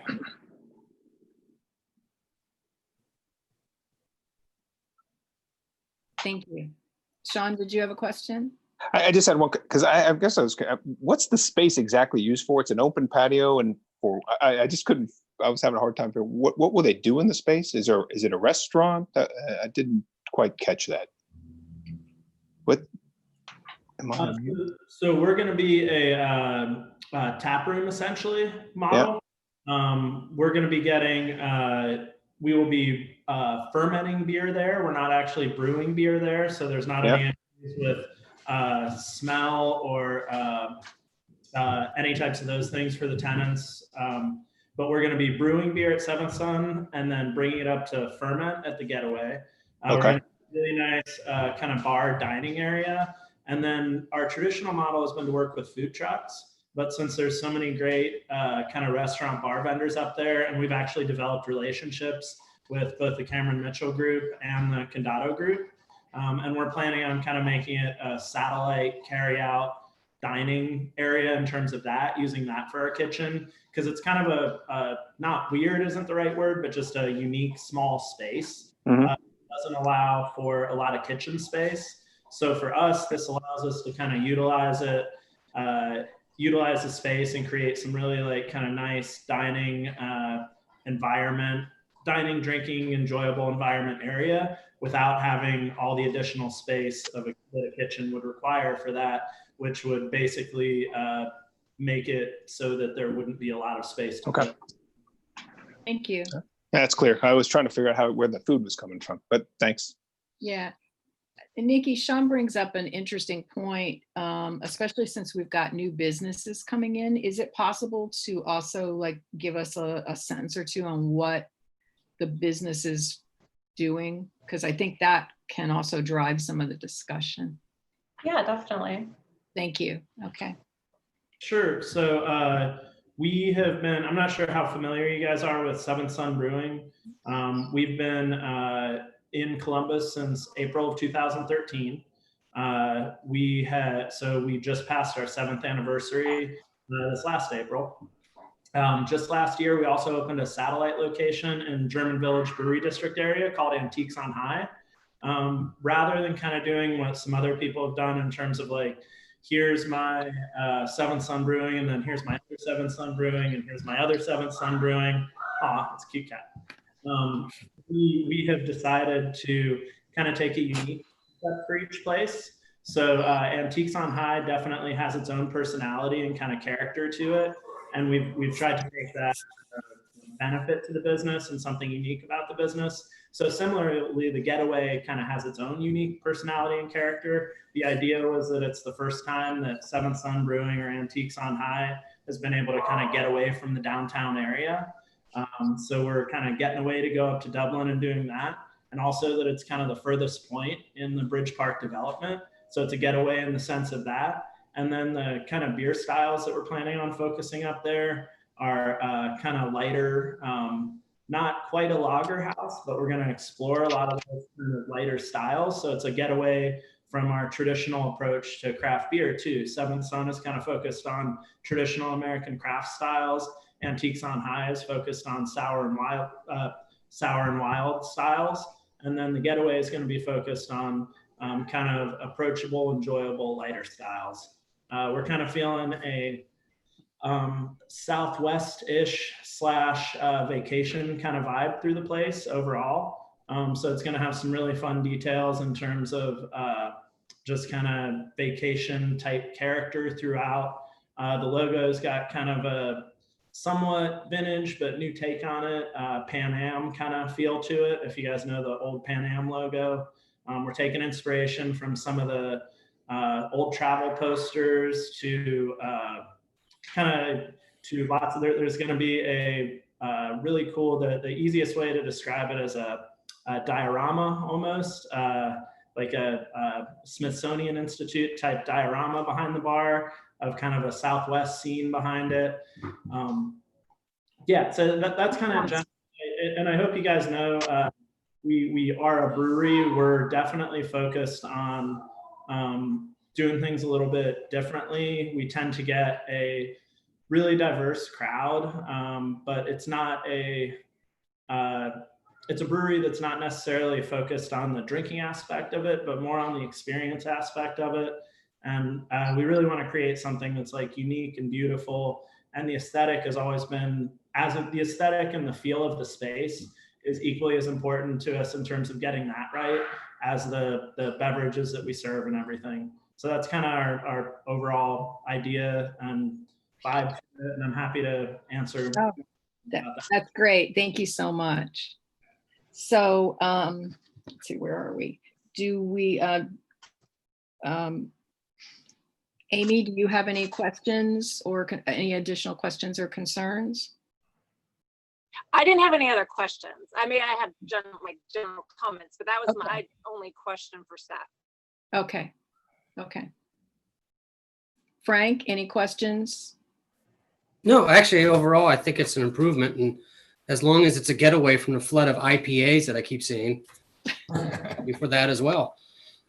That is definitely the intention. Sean? No more follow-up. No. Okay. Gary? Yeah, I have a question and a couple maybe issues to discuss. That sheet product that you're showing, I don't know if everybody's had a chance to look at that. It's the sheet product that has the individual cells. Is that correct? You're not using solid Lexan or solid polycarbonate. It has the cells. And is that going to be on the front as well? No, it's only on the roof. Only on the roof. Okay. Okay. It's a structural, it's also, in addition to what Nikki said, we can also have larger spans so that we can make this whole enclosure much more transparent. Yeah, I know when you look at that laterally, because I'm a little familiar with the material. When you look at it laterally, it's not as transparent as the literature suggests, because you look across the cells, so you see all those divisions. But if it's in the roof plane only, that's fine. It's at least from my perspective. A question I have regarding that is when we look at all the other covered patios, and my concerns are with the covered patio. When we look at all the other covered patios that have been done in the community, there's been some, and the Cameron Mitchell restaurants are the best examples. There's been some attempt to extend some aspect of the building out in terms of the way the enclosure is defined. And so you see whether it's a building material, or you see a pattern of openings, or you see something that allows that enclosure to look like it has something to do with the building it's adjacent to. And the last applicant, well, you can comment on whether it was prosaic or not, at least they adjusted so they didn't project out beyond the corner. What's a little unusual to me is this is so different from the building that I don't know why you couldn't at least shift it back so it lines up with the edge of the building instead of having that corner that's projecting out in such a prominent way. And even that shape becomes prominent because it's not up against the building. So I wish it could recess about 3 feet and it didn't stick out into the patio the way it does. So the primary reason that it's projecting out is so that we can have an egress from that space to the patio.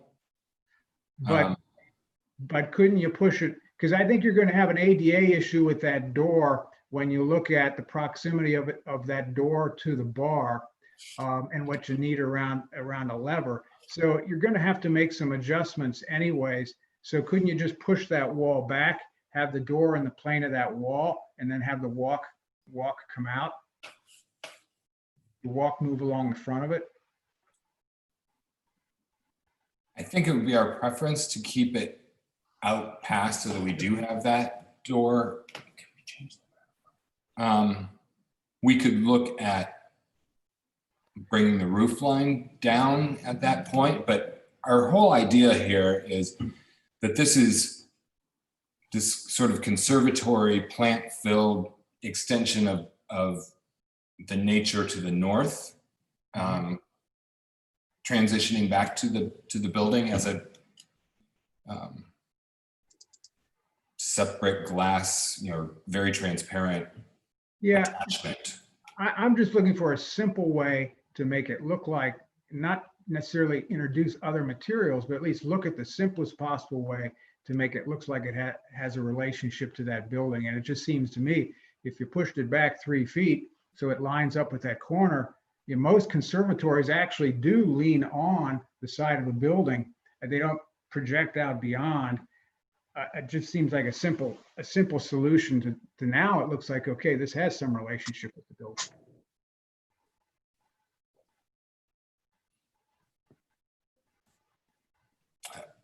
I think we can take that into consideration.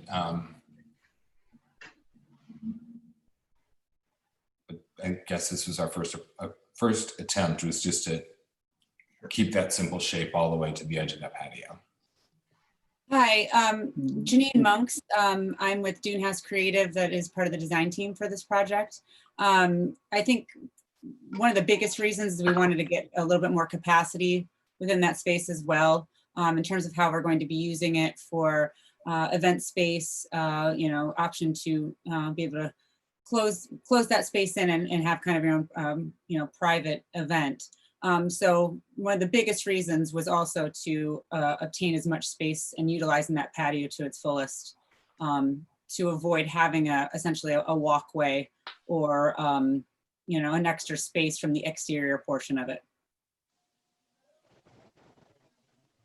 And it still is much further back than the projection of the primary building.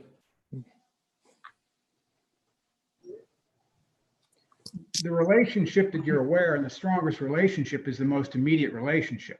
So what you're going to be aware of is that prow sticking out that's so tall, and it's just this glass wall, and everything else there is a masonry wall. And I'm not saying introduce different materials, change the roof. I just think it would look like this was a little more organic and related to the building if you pushed it back 3 feet. I have some comments related to Gary. I didn't realize we were doing comments yet, or I would have spoken before. But I agree with Gary. I don't think that it should protrude that it's a building.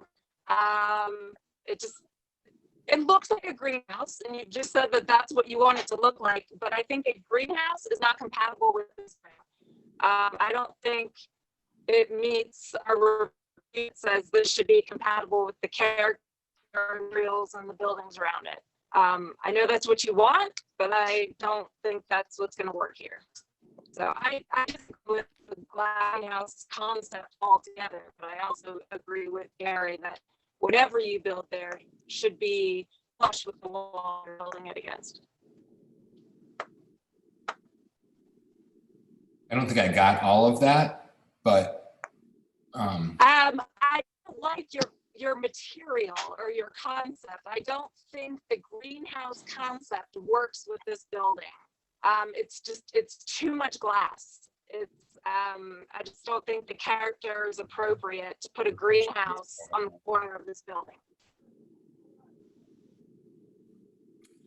I guess to speak to our kind of idea with that, it's kind of much like Steve said, and it's what attracted us to this space in the first place, is that rather than kind of being in the heart of the more kind of urban side of Bridge Park, this is a really unique space that I think even though we're not, the main character of the space to us came from its proximity to the ravine and the trees and the kind of natural setting. And that's what we wanted to highlight to the space. And that's what we wanted to bring into the space. That was kind of the idea with it.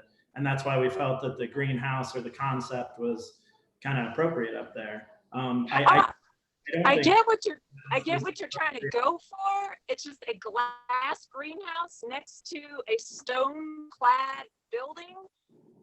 It's just it doesn't work there.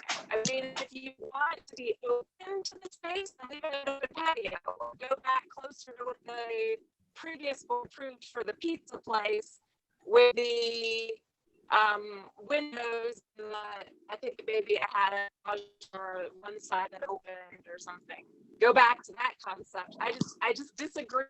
I think one of our criteria is that the character and materials coincide with the building, and the materials chosen, I feel, aren't compatible. I guess I see the doors opening up and the large openings to the space and the glass and the windows kind of being compatible to that. And to be 100% honest, the last thing that was approved, I was not to my, it made, I'm not, I feel like this, I do feel like this works with the space, and I think it would look really pretty coming from either direction, and that's how we feel about it. And I think that the last thing was really not terribly pretty for the space. So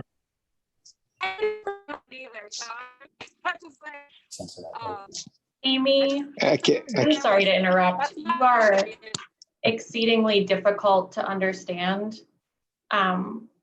We obviously want you to be able to participate. I'm hoping that Ms. Bryan can maybe summarize what she thinks she's heard from you. And then if there's something that we didn't capture, if you could send Jenny, myself, an email so we can make sure that your feedback is given. But it's so parsed up. It's hard to understand. I apologize. So I think, no, I agree. I just sent you a text also, Amy, just to tell you that we can't understand, you're breaking up so badly. But I think to paraphrase or summarize, in general, Amy doesn't feel that this fits the space. So, and again, that's one person on the board. So she doesn't feel that it fits. So I think that's correct. Are there any other comments or questions for the? Can I ask a question? Sure. Is that just dependent on it sticking out? Would the all glass kind of clear greenhouse aesthetic work if it was pushed back to be flush with that end corner? Is it just a matter of it sticking out? I can't speak for Amy, but I think as far as Gary is concerned, that's the case. I would be willing to vote for approval if you pushed it back. I think Amy's comments are good ones and legitimate, but you know, my concern was looking for some relationship with the building. If you pushed it back, you'd have my vote. I think it could be tied into the building other ways. We also could vote on everything else and table. We also could vote on everything else and table just the greenhouse. You know, that's up to our chair and everybody else, but that's an option too. If you want more time to refine it and address some of these concerns, So I got a text back from Amy, and she said what she disapproves of is the material choice. The polycarbonate is not appropriate for the character for the historic district. She's okay with the west patio. So for her, it's the materials. So she said she doesn't want it to be at all glass light. It doesn't want it to be green. I mean, she doesn't want it to be glass or other Right. glass. Yeah. Okay. So Frank, Is the render? Okay. Do we have the rendering again? I just want to see it one more time because I don't know. Nicole, One moment. Yep. Because I don't see it on my.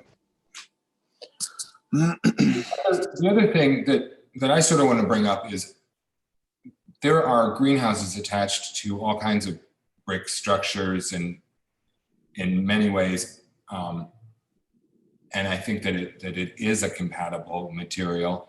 The other thing that we've got going on here is that this is a cantilevered patio that is sitting, 3 stories above a ravine. So it's this little glass box that's sort of floating there that I think the lightweight material, and we purposely tried to make this as completely transparent as possible to take that into account and to connect back into the ravine from the very end of this development. Okay. Also, just from a ownership project standpoint, I know that these times have been super challenging on everyone, approval boards especially, but we're kind of at a point with this project where if we were to table and revise, it starts to not make a lot of sense. It's taken a lot longer for us to get these plans, not from you guys, but from everything. It's taken us longer to get the plans together. It's taken us longer to get the bids together. It's taken us longer to get it's been longer and harder on this project than any other project we've ever worked on. It hasn't even started yet. Sure. So I would be very inclined to push back 3 feet and say that we totally get that and it makes sense. But if at all possible, we need for the structural bids, for everything to make sense for our project, we really, really need to be able to move forward with this project at this point. Sure, we understand. Yeah. Okay, so Frank, what are your thoughts about this? Actually, I'm okay with it as it is, just because it's such a far end of the historic district and it's in the ravine, so it's kind of a glass house. I see what Gary's trying to say about 3 feet sticking out, but also the building sticks out opposite. I'm not sure how many feet that is. I have to go back and measure it. But offhand, I really don't have an issue with the polycarbonate there, just because of its unique location. It's a unique new building. It's a very edge of the entire district right there. Okay. I'm a bit the same on that. I I actually like the glass on that end. The 3 feet, I'm still trying to visualize that myself, but the glass, I'm okay with. Okay. So Amy sent me another text.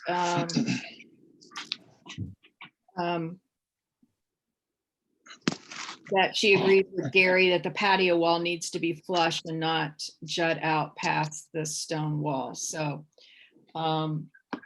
so I just wanted to add that to the record. Okay, so we have, are there any more questions? Oh, is there any public comment? There's not. Okay. All right, so we have 2 motions here that we need to talk about. One is the polycarbonate panels, that's a waiver, and the other is approving this project, and staff's recommendation is no conditions. So let's start with the waiver. So I want to get a vote on the planning recommends approval of the waiver to permit an alternative second material polycarbonate panels per zoning code section 153.062 building type requirements material. So so far, I only know one person who, Amy's not in favor of the materials. How does everybody else feel? Is this an official vote, Kathleen? No, right now it's a conversation. Oh, okay. I'm okay with it as it stands, just as I said, because of the uniqueness of where it's located. All right.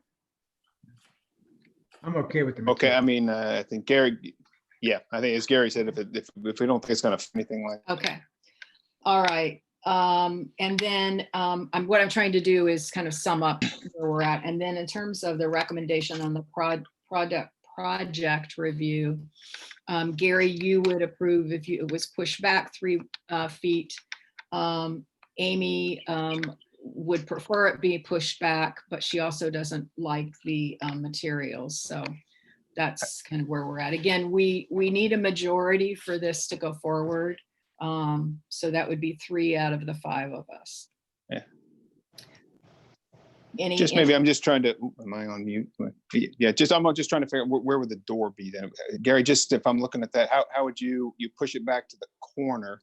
And it's hard to visualize. You'd push the whole thing back and you'd put a door facing then east. Is that how you'd see it? Just something.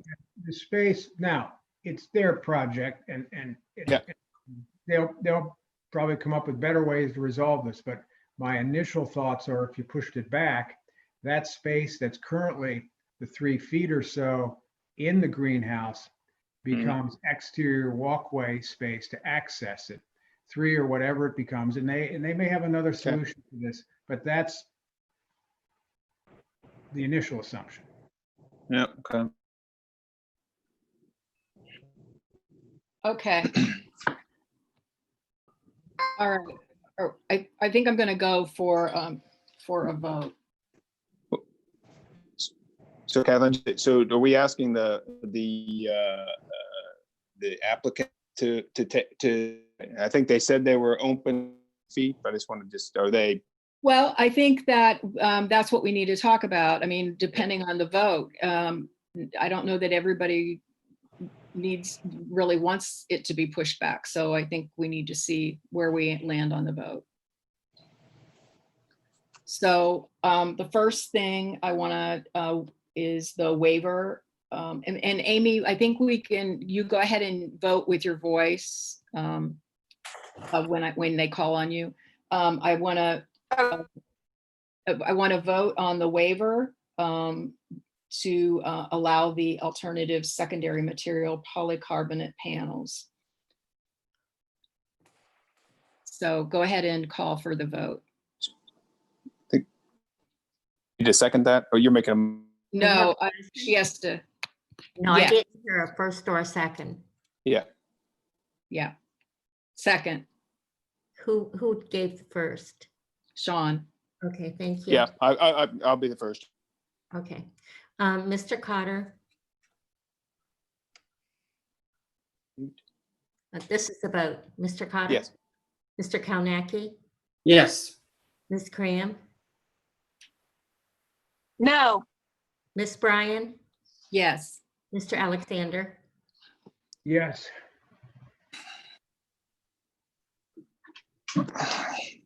Okay. So now, depending on the outcome of the vote on the project, that could, I mean, right now, the vote is approving the project with no conditions. So I think we need to see how many people think there need to be conditions and how many are okay with it as it is. So I'm looking for a motion to approve the project with no conditions. I'll make the motion to approve project with no conditions. Do I have a second? I'll second it. Okay. So now to the applicant, we can go a couple different ways here. We can go through the voting and end up with potentially a no vote or a vote with conditions to for the 3-foot setback. So, I mean, we're this is all weird because it's all online. So I'm trying to make this if you take the first vote with no conditions, does that prevent us from adding conditions to that vote? Why So would if I you can- want to add conditions?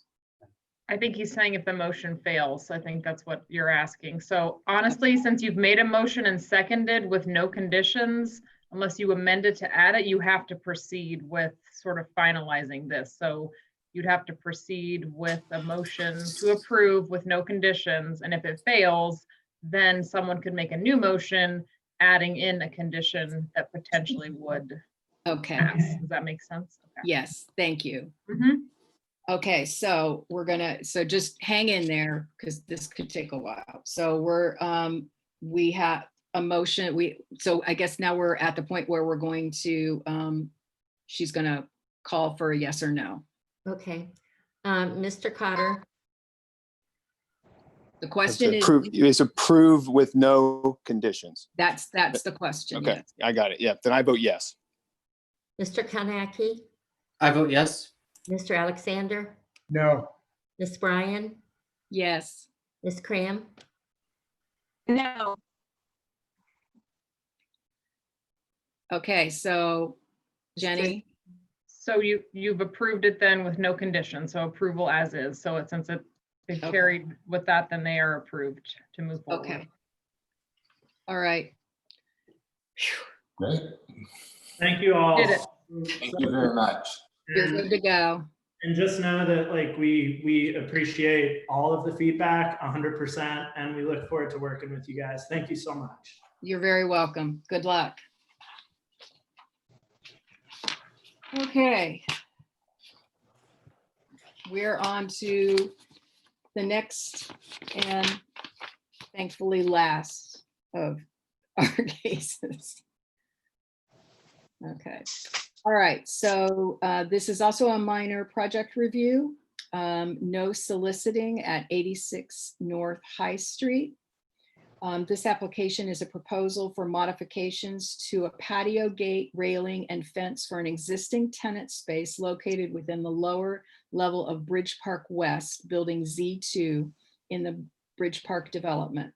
The site is east of North High Street, 100 feet southeast of the intersection with Rock Crest Parkway, and zoned Bridge Street District Historic Transition Neighborhood. Ms. Martin will be our presenter for this case. If you would you also tell us what this business is, or that would probably be helpful? Yes, definitely.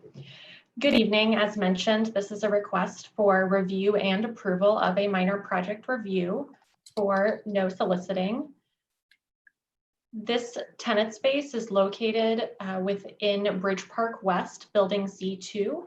This parcel is located on the east side of North High Street, just south of the West Plaza of the landing of the Dublin Link pedestrian bridge.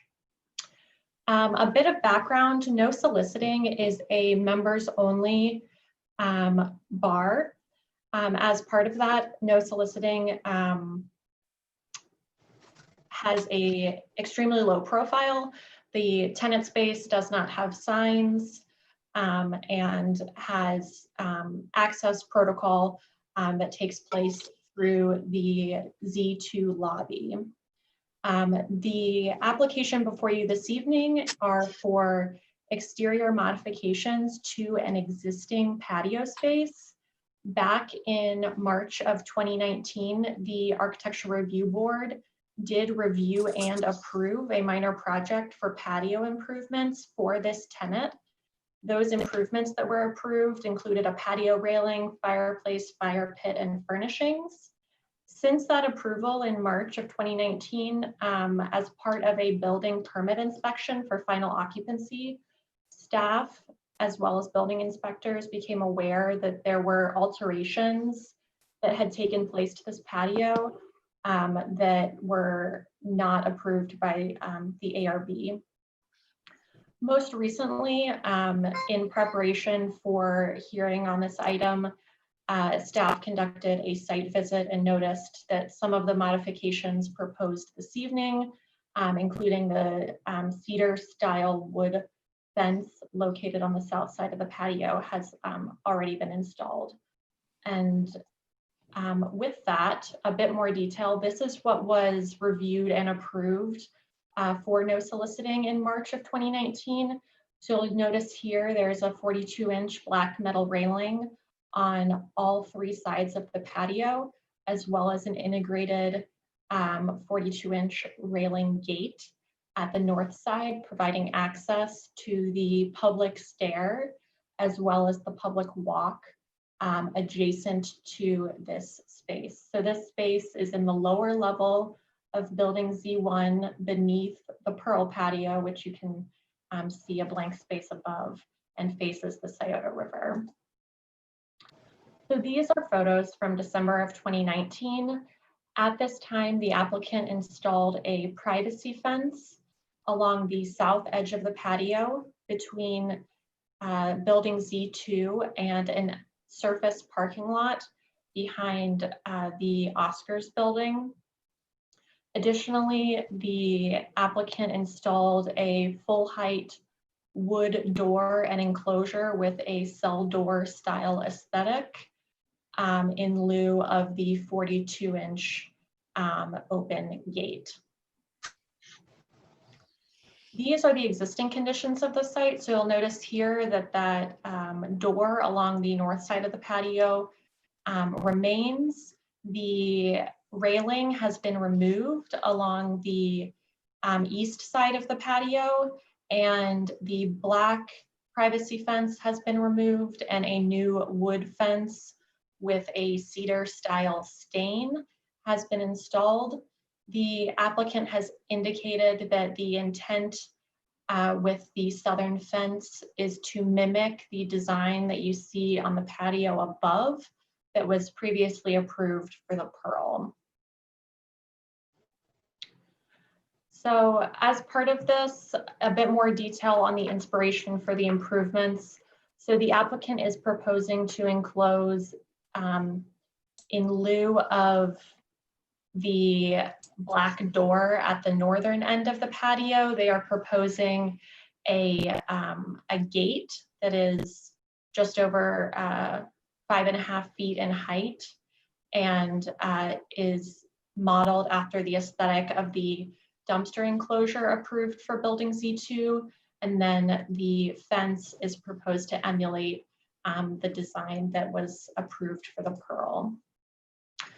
So this is the revised proposal in detail. This is the black metal gate at the northern end of the patio, providing access to that public stair and up to the Dublin Link pedestrian bridge. This gate is located about 20 feet from the deck of the bridge, and this tenant space is in a highly visible location. The cedar privacy fence / screen wall that has been installed is currently 6 feet 3 inches in height. The maximum height permitted is 6 feet by code. Therefore, staff is conditioning that the height of that fence be reduced, although they will be adding some plant material to soften that. And then finally, the applicant is proposing to remove the railing along the east edge of the patio. The final park design for Riverside Crossing Park on the west side of the river is not complete, but there is a design that is intended for this area and has been intended since the base building was built. That design includes the extension of a future shared use path just along the east side of that patio.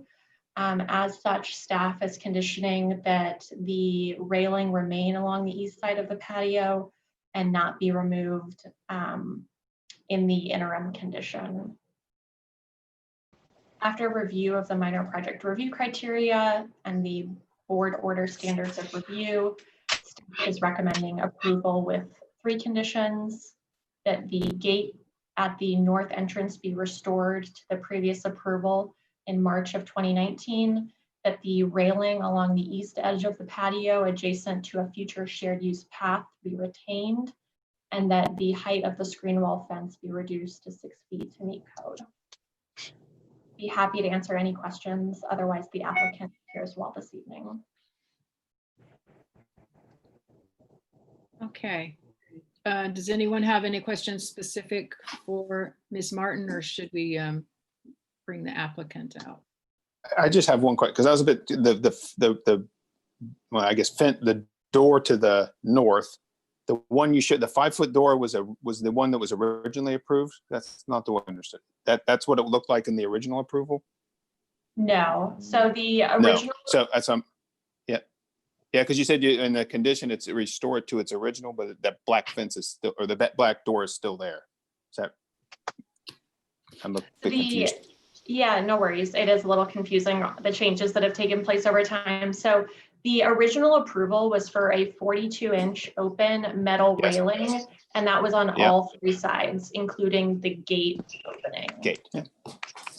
But one of the conditions is to restore it. So that's why I was a bit confused on the number 1 condition. It says restore that side to the original, but it's what you've shown there is not the original. No, it's not. So I'm a little confused on that first condition. If you could show it again, maybe. Yeah. So staff's intent was really that it seems that the applicant had never actually installed it as was approved. And that they do install it as approved in March of 2019. And I will pop back and show you what it looked like in 2019. Okay. Thank you. So this is what it looked like in 2019. Okay. And so we're saying go back to that, not the picture that you showed. Okay, I'm clear now. But we are saying that we would be accepting of them doing some sort of screen there. Yep. Okay. Clear. Okay. Does the applicant, could you say your name and your address, please? Yes, I am Dustin Todd, architect with Architectural Alliance, 49 East 3rd Avenue, Columbus, Ohio.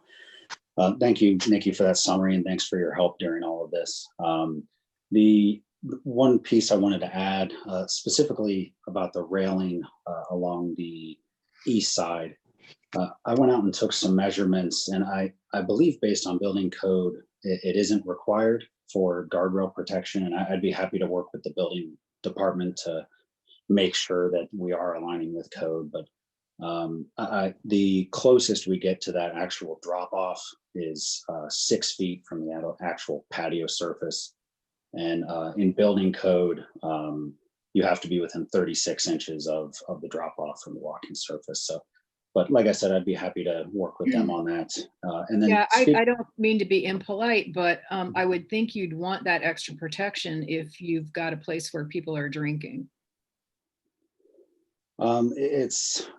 They're happy to put landscaping there, which you could see in the other photos that the landscaping helps to provide a little bit of that barrier. And looking at the state liquor license laws, their rules say that you must have a physical barrier, and stone walls and planters and things like that are quite often used to provide that barrier.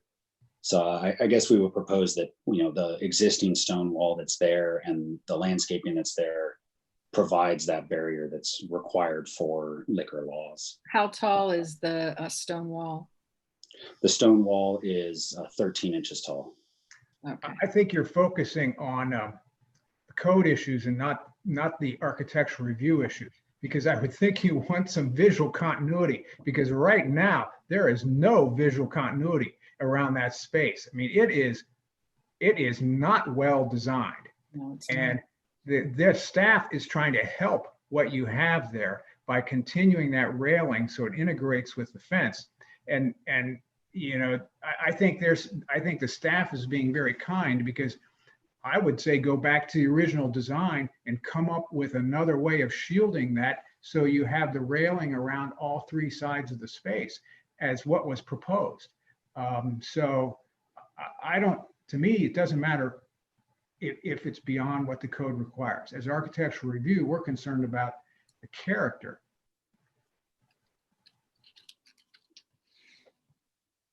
And thank you for that. Oh. Thank you for that comment. I do think with the fence, you know, trying to match what is up at the Pearl, but also trying to, you know, it is the same building, but the character of the Pearl, the feel of the Pearl is a little different than the character of their space, and the character of being, you know, in the basement. You know, once you come below the first floor of that building, the materials change to stone. It becomes a little rougher. So trying to align with a similar aesthetic that they have up at the Pearl with that fence, but also fit in a little bit with what their space is. What was wrong with the original design? It was really quite nice. They had concerns just about shielding views to that back parking lot behind Oscar's on the south end. It's not a very pleasant No, but place to look you on. could still do landscaping with the fence. And I think it's when they saw the Pearl fence is when that kind of came up, is that was maybe a good idea to follow that lead and do something along those lines. And I have to agree with Gary. I'm not a fan of what you've come up with. Sean, do you have any? Yeah, when you look at it, I think there's a lot of stuff going on down there, and I actually just walked by it, and I agree a bit with Gary on this one too. It's visually very chaotic, I would call it in a general sense. As you look, just kind of how the lines and everything else are. I find it looks, when I looked at it the first time, like, well, it seemed out of place when I just looked over the wall. So that for me, it's I didn't find it very visually appealing, even though you're trying to let's say integrate that wall in the south to the Pearl upstairs. It's somehow it didn't fit very well for me. Frank? I would say that maybe the wall in the south would fit the Pearl wall better if it had the same, you know, some kind of plants like they put at the Pearl, if, you know, added decoration to that wall. But then the railing, I would say, gives it a nice flow and continuity going all the way around to your walkway access to the public walkway towards the bridge. But I see what Gary's saying. I mean, there's no flow or feel. It's almost like a hodgepodge of miscellaneous things put together that someone, you know, put together there to block out stuff. But I understand why you're trying to block out the lights and everything else of the parking lot next to you. But yeah, that's the only thing I can think of is you could maybe make the wall feel better if it mirrored the Pearl, and then you went back to the, you know, the fence that wraps around, just to give it better flow. We do intend to, as the image of the rendering showed, we do intend to put some landscape or some greenery at the top that would grow down. The greenery that they use on the Pearl is a little, I guess the word I would use, chic. It's doesn't really fit the feel of No Soliciting, which is why we wanted to go a little bit of a different direction on that. And maybe once that greenery is there, it would feel a little bit better than it looks right now, freshly stained. Do you understand that you can no longer make changes before you bring them before this board?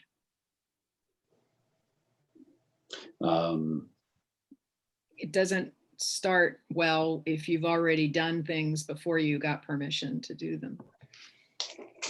I understand. And we're here to try and, you know, work with staff and work with the board to come to a solution that'll work for No Soliciting and, you know, work for you guys. And that's definitely, we want to find that middle ground. And, you know, working with staff, the kind of conditions and what we had submitted is what we had come up with. But along the way, working with staff is where that request kind of came from the client to get rid of that railing, because now that they're in the space, now that they felt it, that railing really doesn't fit the experience that they had hoped for there, and that really works for them. You don't get the experience of looking down into the river. Instead, you're looking at a railing instead. And it doesn't feel as nice as the stone walls in the area, the stone walls in the building, the foundation of the building. It's just kind of a out of place, we felt. Okay, I got a text from Amy that she because she's having some problems with her internet, that she agrees with staff conditions. Does anybody else have any other comments or questions before we put this to a vote?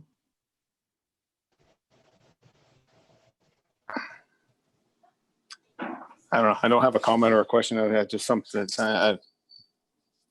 No, I don't. I mean, somehow it just doesn't look quite right. I just can't quite figure out what it is. Okay, well, you have the option to not approve, so.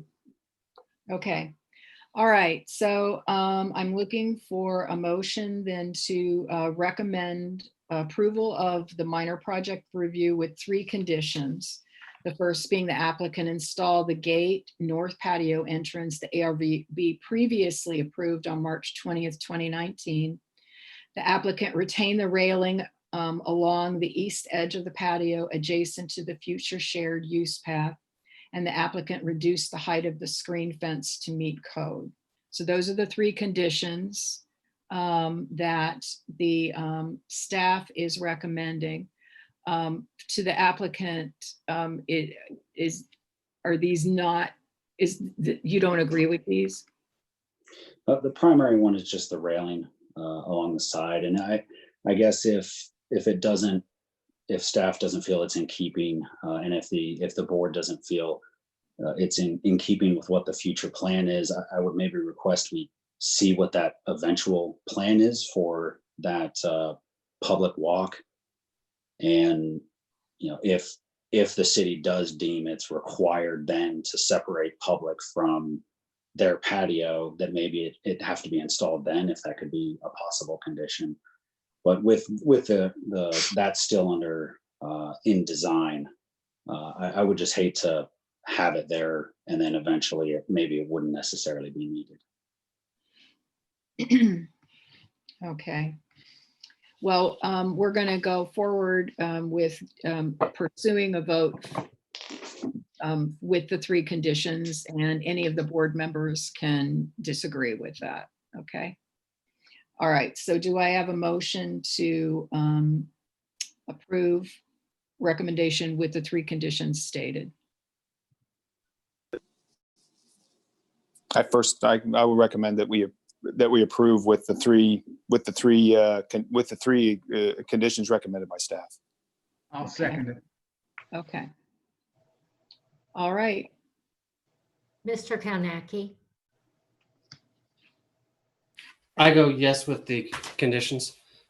Mr. Alexander, Yes. Miss Bryan, Yes. Miss Cram, Yes. Mr. Cotter, Yes. Okay, so this has been approved with the 3 conditions as they are stated.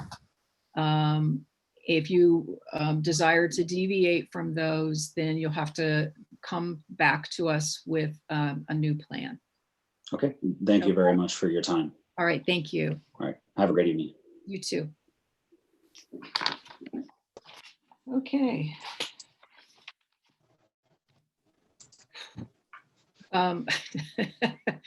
Do we have any communication?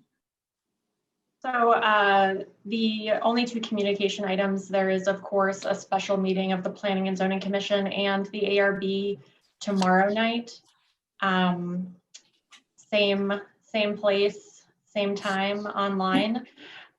So you should be receiving a Zoom invitation for that tomorrow morning. Didn't want to get our wires crossed on multiple Zoom invitations at one time.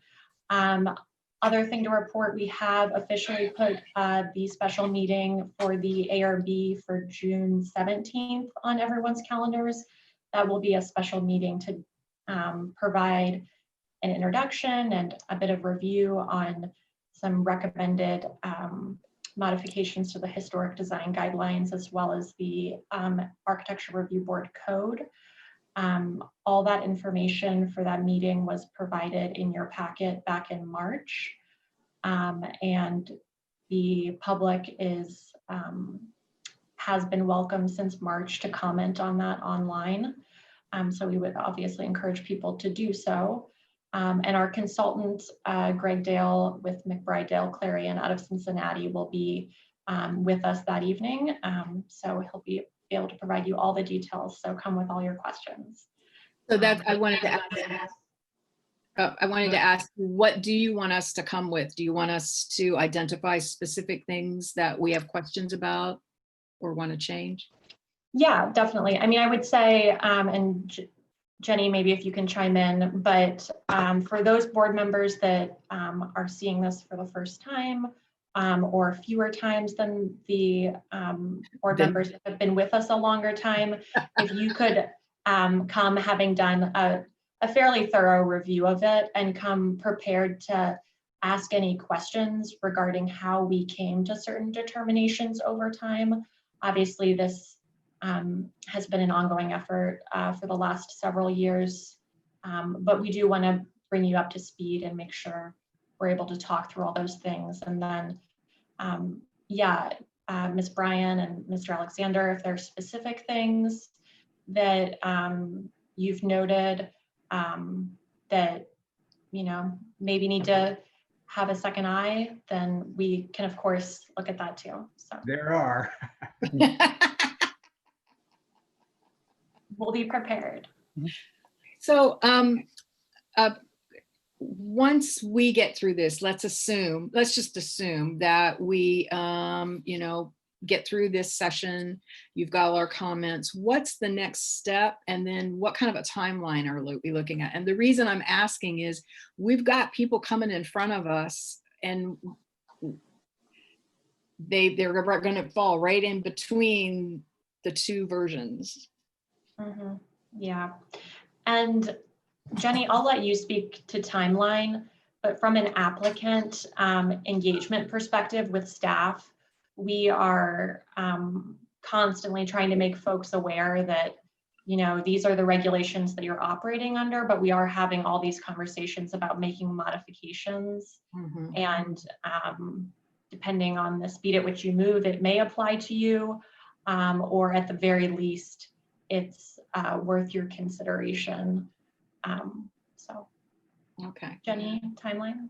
Yeah, sure. So in terms of the timeline moving forward, again, depending on the level of comments and review that maybe would come out of where you all are, we would definitely anticipate trying to have some kind of more formal public input session again, just to, again, close that loop. It's been out there for quite a while and a lot of comment, but in the past, we've done that as part of ARB's sort of formal recommendation. So we could look at what that would look like. Again, given our current virtual format, that makes that a little challenging. So we're trying to work through what that might look like. So again, maybe it's a virtual meeting and people could come and provide comments that way. And then we could share those with the board afterwards. So again, we're looking at some various options for that. But again, depending on your comments, which again, I feel like we have addressed them at Planning Commission. We've had a lot of public input up to this point too, that we really feel like we're in line with the comments that have been provided over the past year and a half or so. So again, barring any major changes, I would think we would try to have this wrapped up by the end of the summer if possible, to your point, Ms. Bryan, that again, we continue to see development and we want to make sure that the code and the guidelines are aligning with that. So I think we could have a better answer once we know how comfortable you all feel with that. And the Planning and Zoning Commission has reviewed this as well, and they had very minimal comments and we've made those changes as well. So, okay. Again, So if somebody comes to us with a preliminary review under the current, but it takes them a couple of months, they could be under a very different, because once, when is the line in the sand drawn? Right, once the code is adopted and you have a 30-day waiting period, if anybody submits before that effective date of the ordinance, they would fall under the old code. But the minute that ordinance takes effect and they submit an application after that, then they're under the new code. Okay. But as Nikki said, we've been very clear with people that, you know, this is coming, and just to prepare them in terms, and we would make sure too, if we knew we're coming real close to the end here, we would recommend that they, you know, either hurry up and submit, again, depending on the project or not. So, I mean, again, just try to work that through on an individual basis. Okay, great. Thank Jen, you. a technical question. Wouldn't they be grandfathered if they were approved first, not if they applied first? Before the code was a change? In the end, we've had this actually before with other code amendments, and our legal staff is the submission of an application. Okay. Good question though. Yeah. Because again, they're working towards a submittal under a set of guidelines or code requirements. So in good faith, we want to make sure we're honoring that. But that's a great question. Okay. Anything else? Hey, Kathy, can I just ask, or one last, and it's more of a new bit on the new here, and maybe Jenny, you can help me on this last case with case 5. When there's a deviation from what the board approves, is this the normal way we would go back and remedy that? That they would come. We'll speak in hypotheticals. Yeah. If an applicant does install something or do something that's different than the board approved, we would have our code enforcement or code compliance go out and work and cite them, work with them, saying, this doesn't meet the expectations of the approval, and you need to work with staff to either come into compliance with what was previously approved, or you need to submit a new application requesting an alternative to be approved. So okay.